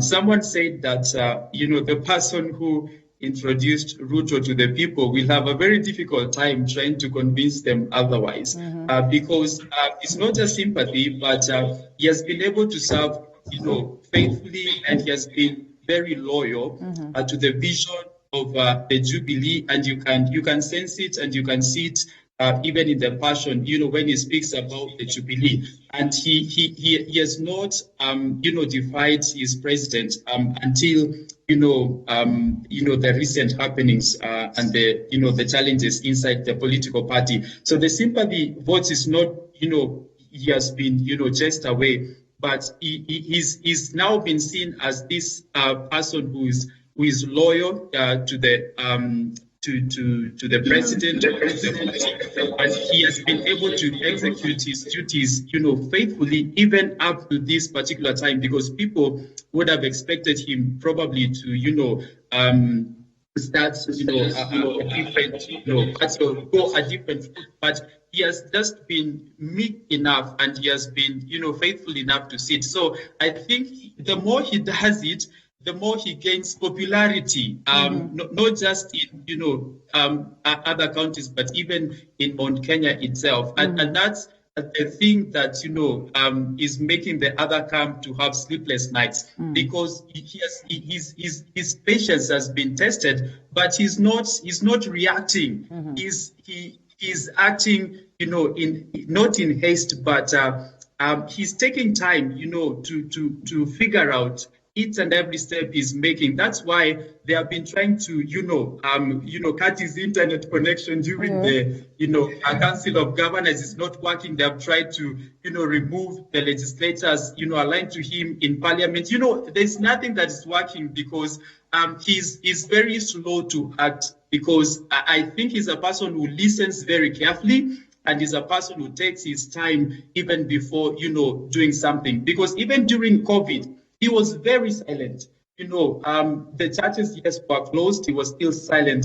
But now, I think he has come at the right time, because if he would have come during that time, we would have, bashed him. So I think he's a very shrewd politician. And as Honorable Likonya said, something about Raila is that he's predictable.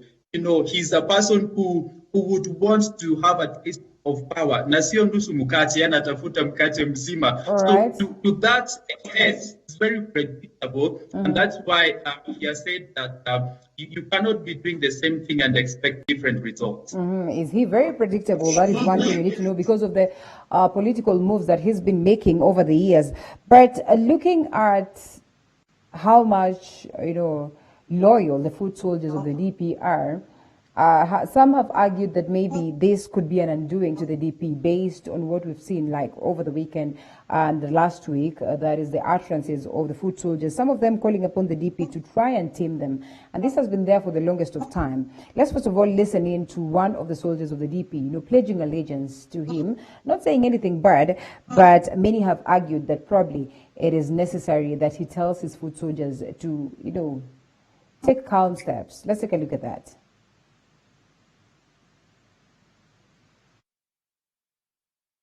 Wale walikuwa wanasema ati Kisii ni ODM. Ulisikia wapi? Ulisikia wapi? All right, that is as simple as ulisikia wapi. I think, of course, in reaction to the fact that, who even imagines that there's someone who can come in on board and beat the DP. We've not been able to get that clip clear, but all the same, I know we're privy to what, of course, the foot soldiers or the allies of the Deputy President, that is Dr. William Ruto, have been treating us too. And Oscar Sudi, behind the bars, we wait to see what will happen or what will culminate, as to his case today. Honorable Ikonya, is it necessary that the DP tames his foot soldiers? Could they be an undoing to his presidential bid, or they are instrumental based on how they are approaching issues? I'll give it a two-way look. One is that I quite agree. The DP, as my brother Pethala said, has seemingly been very cool. That's why I was telling you about sympathy, because what people ask is they never ask what amuuliza nini. Why? Because he takes his cool. He takes time to articulate on things. So he needs to also tell his people and have his people take cue from the person that he is, so that it's seen across board that this is something, this is the outfit that all of us can agree on. So that I quite agree that needs to be done. But again, number two, in politics, if you look at what Murade is doing, for example, we know that Murade is speaking for someone.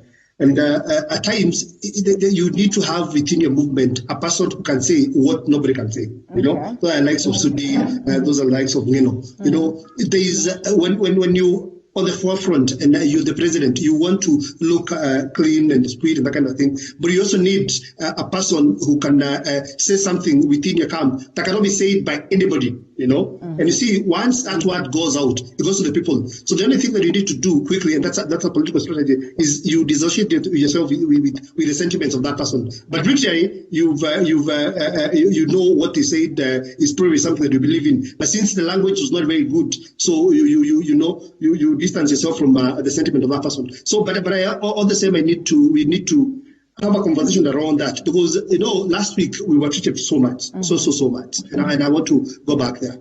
At times, even when you want to say something, language matters. There's a clean way that you can peddle out or rather you can say something.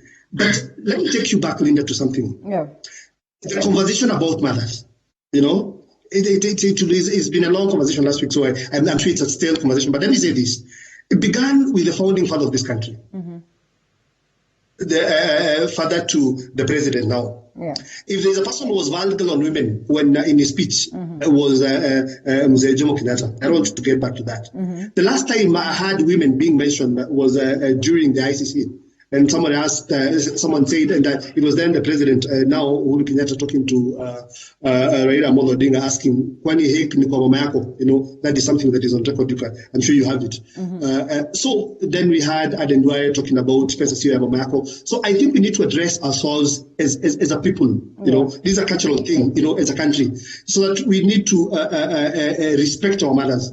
So let us not now sensationalize something because it was said by this person.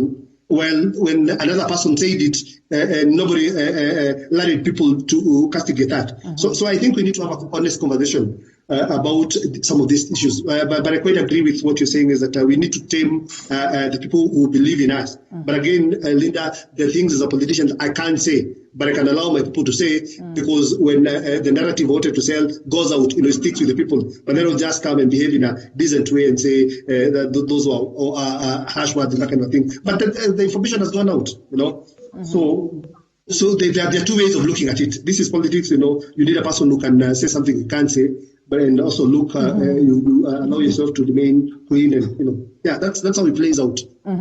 Okay, and in a bid to get someone who can speak what everyone can't, or what most of the people can't, one would argue the likes of Joho have been that to the ODM party leader, Right Honorable Raila Odinga, the likes of Babu Owino. And he toured this, stronghold, that is the coast, over the weekend. And he is set to traverse again to Nyanza, or, the size of Kisii and all that, in what many say that it will be a counter after the DP was there. The struggle for the South Nyanza is on. And we see, of course, what is also happening to the likes of Obado in what people have argued are, a counter after he declared his allegiance to the deputy president. I mean, what do you expect of the Migori, the South Nyanza politics, which, again, for the longest of time has been a stronghold for Baba? Linda, before you go to Python, let me quickly say something. Baba, I sympathize with Baba because Baba has been in politics for quite some time. One thing Baba knows is that if you allow other people to set pace for you, and I think Python said that quite clearly, that the DP is way ahead in terms of the campaign, is way ahead because he's now setting pace for Baba. Baba is following what Ruto is doing. So after Ruto leaves a certain region, Baba too is there. Baba faces a lot of problems in his backyard, where he's the political priest in Migori. I can tell you, Obado will carry the day. You watch this space tomorrow. Obado will carry the day. And Obado is seasoned, I can tell you, and he's been a good friend of the DP since the days of when he was then in the sugar industry as a manager and as an MD, if I'm not wrong, when the DP was then Minister for Agriculture. So they've come a long way. So Baba is now very senior. What really will inform him carrying the day? Because many have argued that even the MCAs themselves at that level are being threatened. Would this be informed by, genuinely, of course, the MCAs acknowledging that Obado is the right leader for the county, or this again will be pushed by these claims of threats that we've heard? And, in what we've seen from the ODM, the majority leader, that is Mbadi, has, declared that they have the right quorum, the numbers, the MCAs are set to root out Obado. And Python, if you would come in, do you suppose then that this is a political witch hunt move, or it was a genuine move that the people of Migori really deserved something better or somebody better in comparison to what it is that their governor has treated them to? Let me actually just start with the numbers. If the ODM party says they have numbers, I think I was looking somewhere and I saw that in order for the impeachment to be successful, they need at least 43 MCAs. And ODM at that particular time, I think through the party leader, said they had only collected 23, signatures or consentment from those MCAs. So I think it's a tall order, and it's going to be very difficult for them. But to me, if and this cuts across to all governors, and I think we have at least like 10 governors who need to answer questions about management of funds. To me, I wouldn't like it to be political. I mean, if the governor has mismanaged or embezzled funds of the county, regardless of which affiliation, he should be responsible, because if we can defend him, and yes, probably the deputy might gain mileage, but let it not be at the expense of the people of Migori. If Obado himself will be found guilty, it has nothing to do with the politics, and that's why probably some will go to the extremes of even defending somebody who is corrupt, so that they can get political mileage. But I'm of the school of thought that, if somebody has been found guilty, regardless of whether, Linda, you're my friend and you're guilty, yes, we are friends, but face the law. Because if we set a precedent like this, and especially, for, our political leaders, then I don't think we will deal with the issue of corruption even in the near future. So whether, I'm not sure why, the ODM party wants Obado out. I don't think it's because of the corruption. I think it's because he has been a thorn in the flesh. Probably that's why they want to get rid of him. I wish it would have been on the basis of, that he's corrupt. So my take on it is that on such cases, let them face the full wrath of the law, regardless of which political alignment they are in. All right, Honorable Ikonya, do you Well, many have argued, and I think you heard Roberto saying that, even if you tell all of these people to come and stand and say that they are innocent, they will all probably shy away because they are not as innocent. Some have argued that, you are trying to choke our person, yet you've forgotten what happened in Kirinyaga. And the very same ODM legislatures, the very same ODM senators equally came out to save the head of Anne Waiguru, Honorable Anne Waiguru. Do you suppose then that, this is coming a little bit too early, before the conviction of Obado at all in law or in court? And as many would have argued that maybe it is unfair for them to talk of matters impeachment, yet the courts have not declared him, guilty.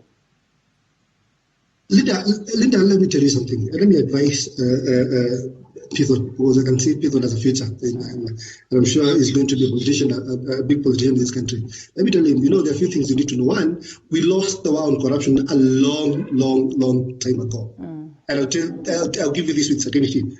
I happen to be, and I'm saying this first time, it depends on which political function you are in for your case to be prosecuted. Just like you mentioned, the case of Waiguru, the same people who saved Waiguru are the same people who now want to strip down Obado. I was at the assembly, the Kiambu County Assembly, when Babayao was being impeached. And the governor was impeached without a proper quorum. I was in that assembly. I was the only no. There was only one no. And it's on record, it's mine. Whereas we required 63 members of the county assembly to oust Babayao, we had only 56 members in the house. And I would see the phone calls that were being called. I had so many phone calls, coming to the speaker and to everybody, to just tell the members of the county assembly that whether you are 2 or 3, Babayao has to go. There is no way you can support Ruto and remain as a governor in Kiambu. And so these are things I can tell you from the heart. I can open up these things from the heart. I can tell you that the war on corruption, we lost it a long time ago. It has become a political thing. This is if you're not agreeable to government principles, or rather you stand on their way, especially to BBI now. Look at, you will see the prosecution that will happen. In very, at times, others are sacrificed so that there can be a bait for others. So I'm telling you, this fight on corruption is not genuine. I can tell you Obado is being fought, not necessarily because it's corrupt, because there's so many governors who are corrupt, but the timing is to favor a political, a certain political move, because the prosecution again has the element of timing. At what point we are now headed to the BBI? Look, watch closely and see. Anybody who is anti-BBI should now start fearing for their lives, because they'll be behind bars very soon, or rather they'll rule out, they'll be told not to step to office and that kind of thing. So me, I've been in this thing, I'm inside this thing, I'm giving you a very honest, something that you not hear from anyone. We lost the war on corruption a long time ago. What we have is pure politics. Linda. Well, yes. Linda. Yes, can I weigh in on this? Sure. I think I feel very broken-hearted and I know what Honorable Likonya is saying is true, that yes, there's a lot of political, it's not even about Obado, and it's not even about whether he's corrupt or not. It's about, the political affiliation. And I think it's going to cost us going forward. And I think the interference of the, political class, in matters of integrity, in matters of public finance, I think to me really breaks my heart.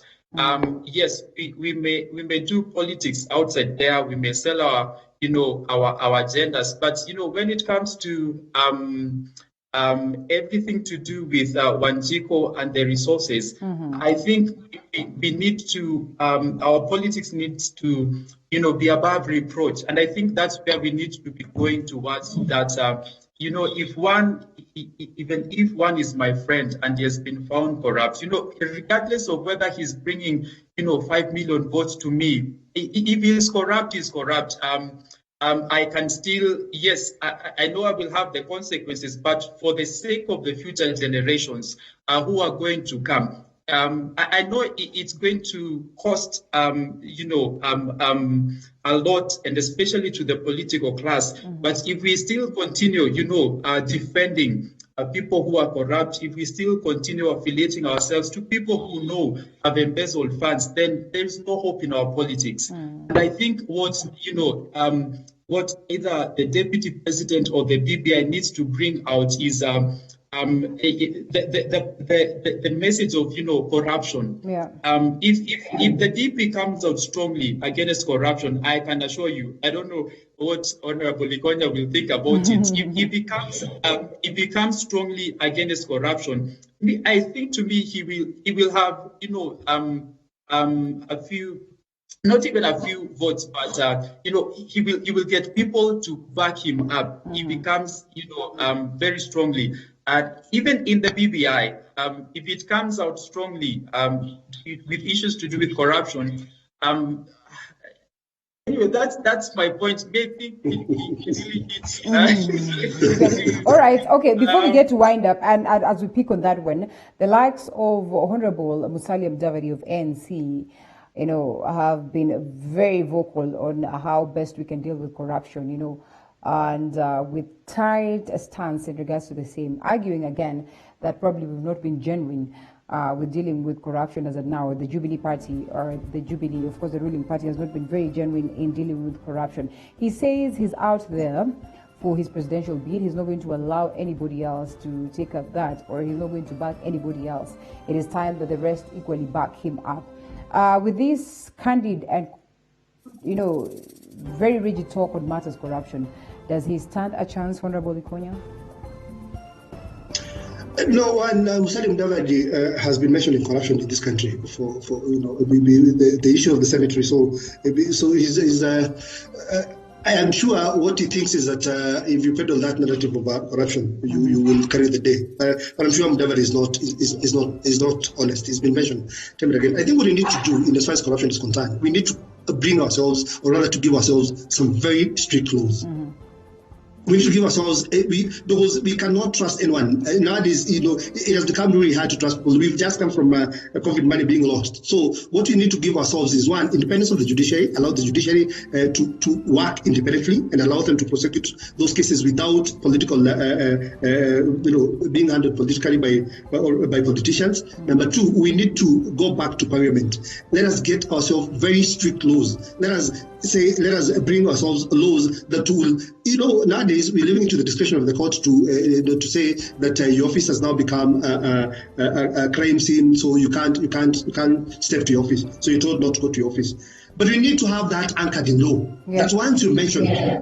All right? The first thing, it is very clear that you can't step anywhere close to your office or anywhere close to what you do. But now we're not leaving it to the discretion of courts and you see, it began with Babayo and the governor of Samburu.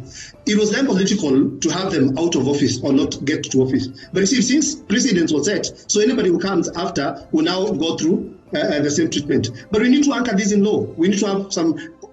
China has succeeded because they've anchored some of these things in law. Yeah. There are even death sentences and all those things, when you deemed corrupt and you found corrupt.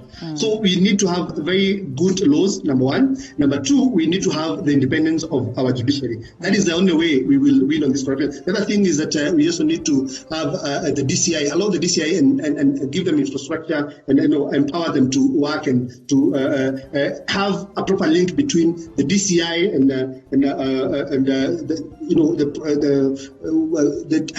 what do you call him? Haji. The DPP. Haji stream, yes. Yeah. DPP and the DCI. Because again, what happens is you have a very good case, but since there has not been a proper, the DCI did a proper investigation, but the DPP is given the file to prosecute. But at times they are corrupt at that point. In as much as the DCI put together a good case.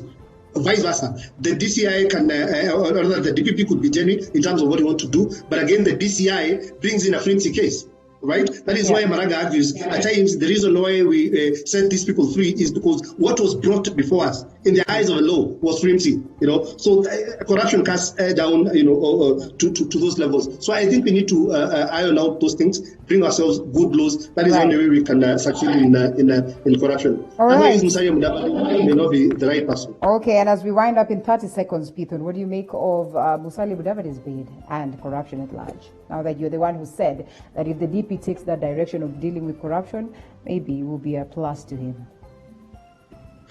Yes, my advice to Mudavadi, and I think how many other presidential candidates who have declared their interests. I think we have Kinamukisa, Alfred, Mutua, we have Jemo Lemse, we have Mwangi Wairia.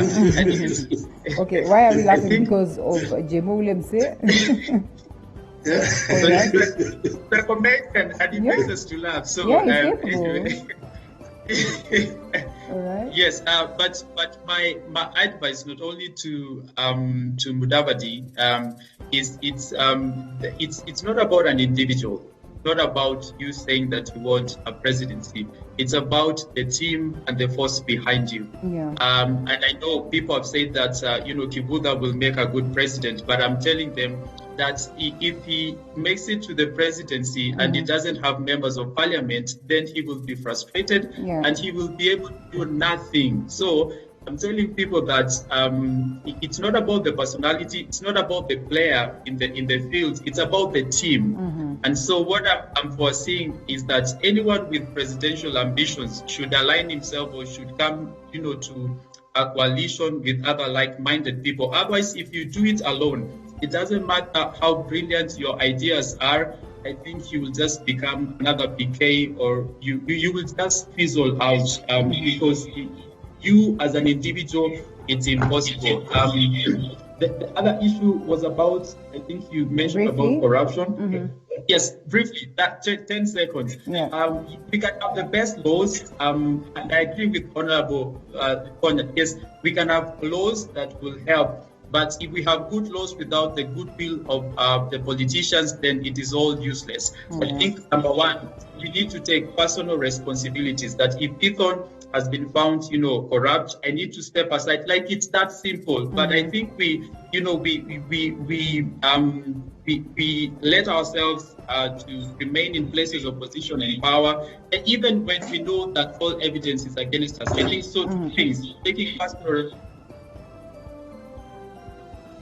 All right, and we're letting on that note, but I'm sure your point is home. Pithon Mushoki, Director of Vijana Uongozini, and Honorable Anthony Konya, who's the MCA, Kiambu Township Ward. Thank you so much for the great insight. That's where we get to log out the conversation on the politics of the weekend as we cross over to a different conversation altogether. It's all about the lifestyle, and it's Matters Musical Mind. There's some bit of music outlined out there for you. We'll be having an artist that is Samaritan as we get to see what music he has in store and his future plans, and also his tips on how he's dealing with COVID-19 at this particular time. But importantly, it is Monday, breakfast tips of the week on standby, and that's what I'll leave you with, so we get to understand the simplest ways of baking Swahili bajia.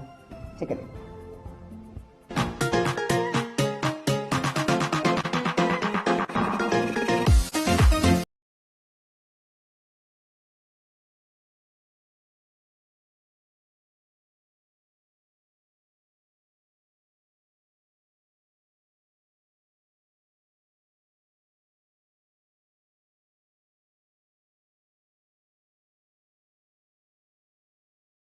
Is a unique kind of bajias which most people in Nairobi are not used to. I am actually the admin and founder of Let's Cook Kenyan Meals, a foodie group which has about 2 million followers. So if you're watching this, please try this and give me feedback. So for this recipe, we are going to have the gram flour, we have the salt, we have the red pepper, we have onion, green pepper, yellow pepper, we have cumin seeds, we have water, baking powder, and dania. So what we're going to do is start with the flour.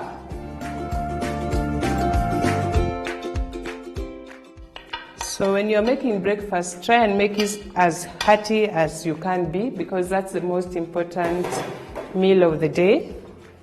So we are going to make sure our flour is all soft and nice, no lumps. The first thing I'm going to do is to sweat off my vegetables.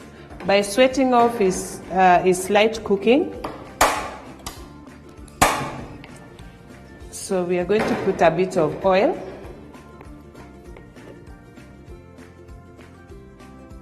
Because I'm using a non-stick pan, I'm going to use very little oil. So in goes my onions.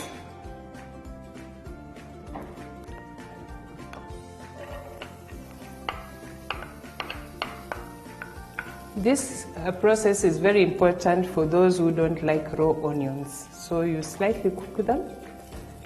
So by the time you're putting them in your bhajias, they're slightly cooked, then you finish up the cooking later. So you put in your green capsicum.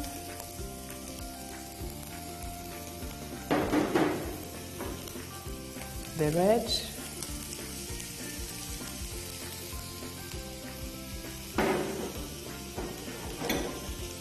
And the yellow.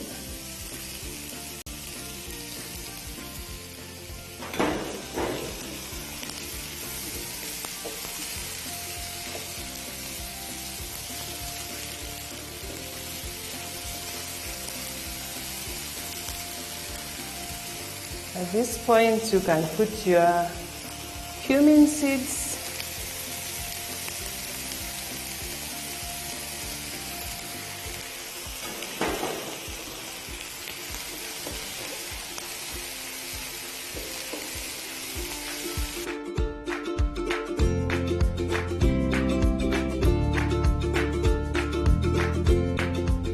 You can start mixing your salts.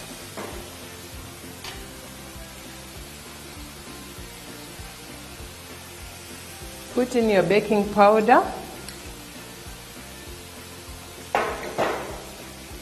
and add in your dhania.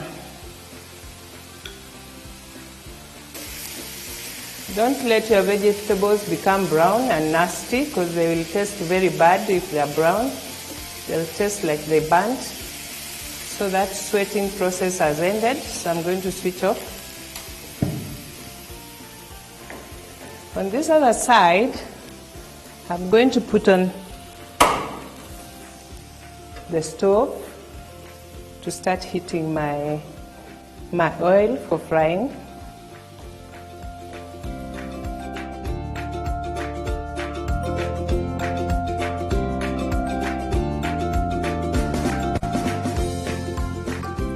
So I'll pour in my vegetables in my flour.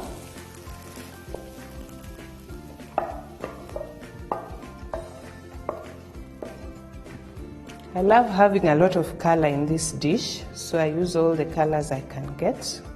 You'll have the purple, you have the green, yellow, and red as well. So it makes them very beautiful, especially when you bite in. So at this point, you put in your water slowly.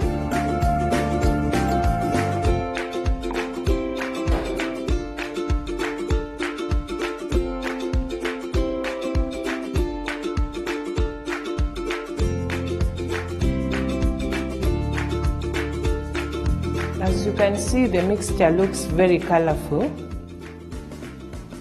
and beautiful. It's exciting. Mornings should be exciting. It is gloomy to wake up, and don't make the meals gloomy as well. Just try and make it as exciting as you can.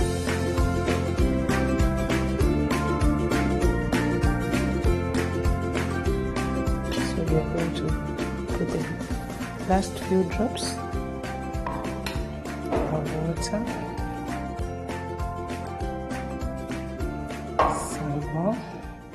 You want a mixture which is slightly heavier than the pancake mixture.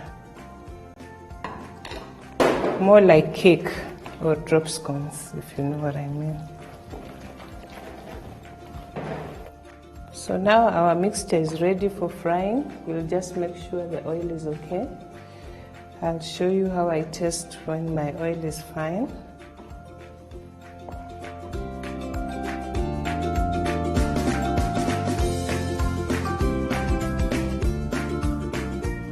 maybe another tip is when you're using gram flour, always sieve it because it tends to have some lumps after a while. So even when you are baking or making your mandazis or chapati, just make sure that you sieve your flour before you start using it. So to check whether your oil is ready, you can use the back of your wooden spoon. And when you see that sizzling, you know that the oil is ready. So now you are ready to fry. Just give it a few minutes.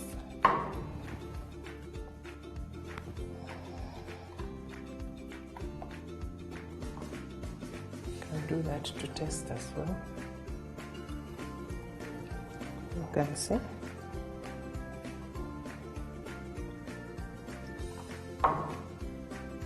Try to do this as close as possible so that you don't burn yourself.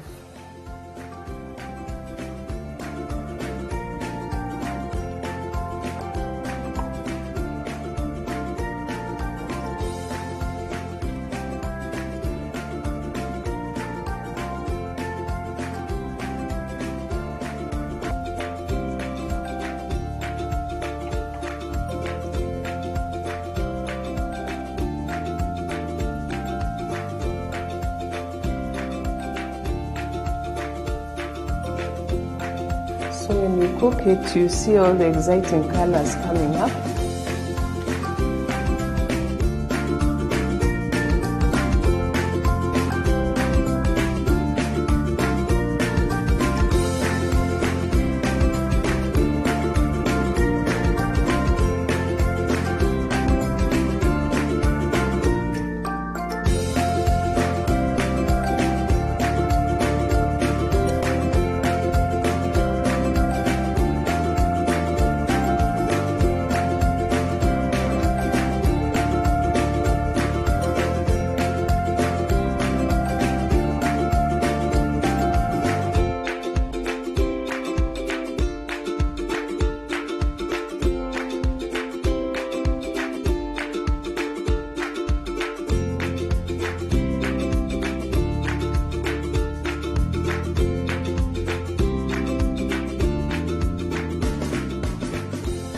So what we are trying to achieve is some nice brown color, not too deep, not too light.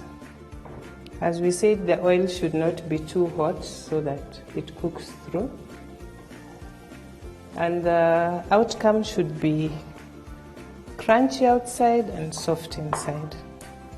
That is what we are supposed to get.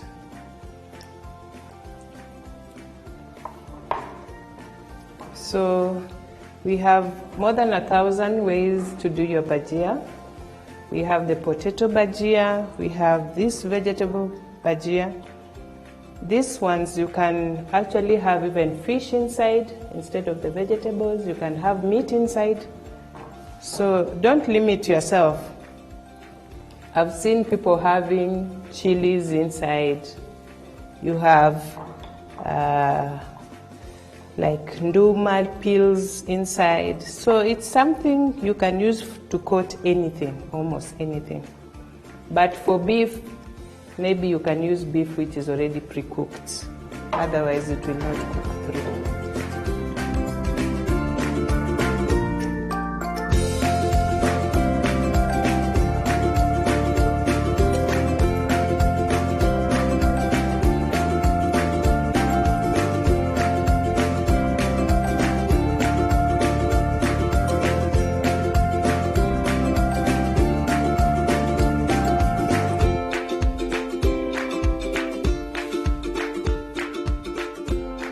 So this dish you can actually use leftover hoho or kitungu. Sometimes you're doing a dish and the hoho is so big you can't use all of it. So the half of the hoho you used previously you can use to do this dish, or onion. Or if you had chicken last night, leftover chicken you can use for this dish. It's a very simple, easy dish.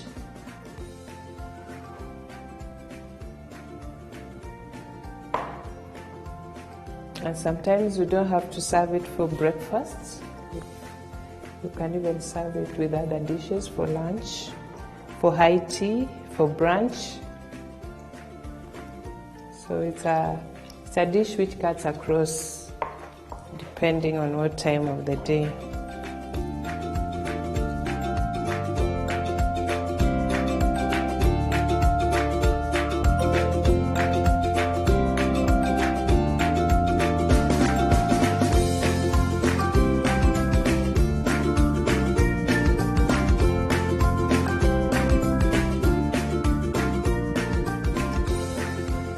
Breakfast meals should be very fast meals because everybody is busy and they want to leave to go and do something else. So try and make your breakfast as easy as you can. It doesn't have to have a lot of things, but it has to be a good breakfast. So now I'm going to show you how to serve it. So what we are going to do with this dish, most times you have to have a dip, what you call a dip or a sauce. So we are going to serve ours with a dip, which I had already. So I'm just going to serve it here. You can hear how crunchy they are. Supposed to be crunchy. They are nice when they are hot.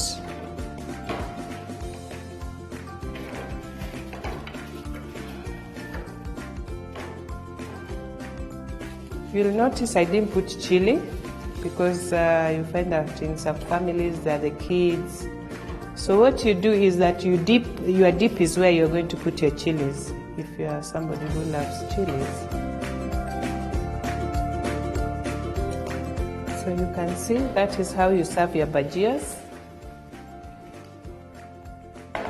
And this is very good for those who are maybe vegetarian and people are having samosas and they can't have, so they can have this as a replacement for samosas.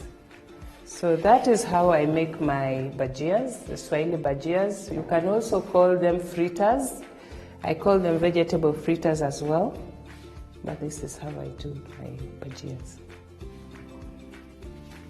So I'm going to taste.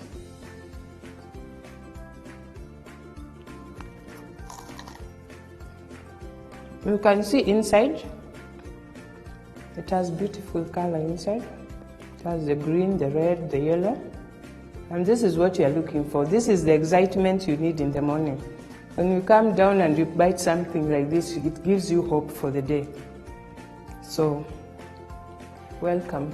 Try out my recipes, please.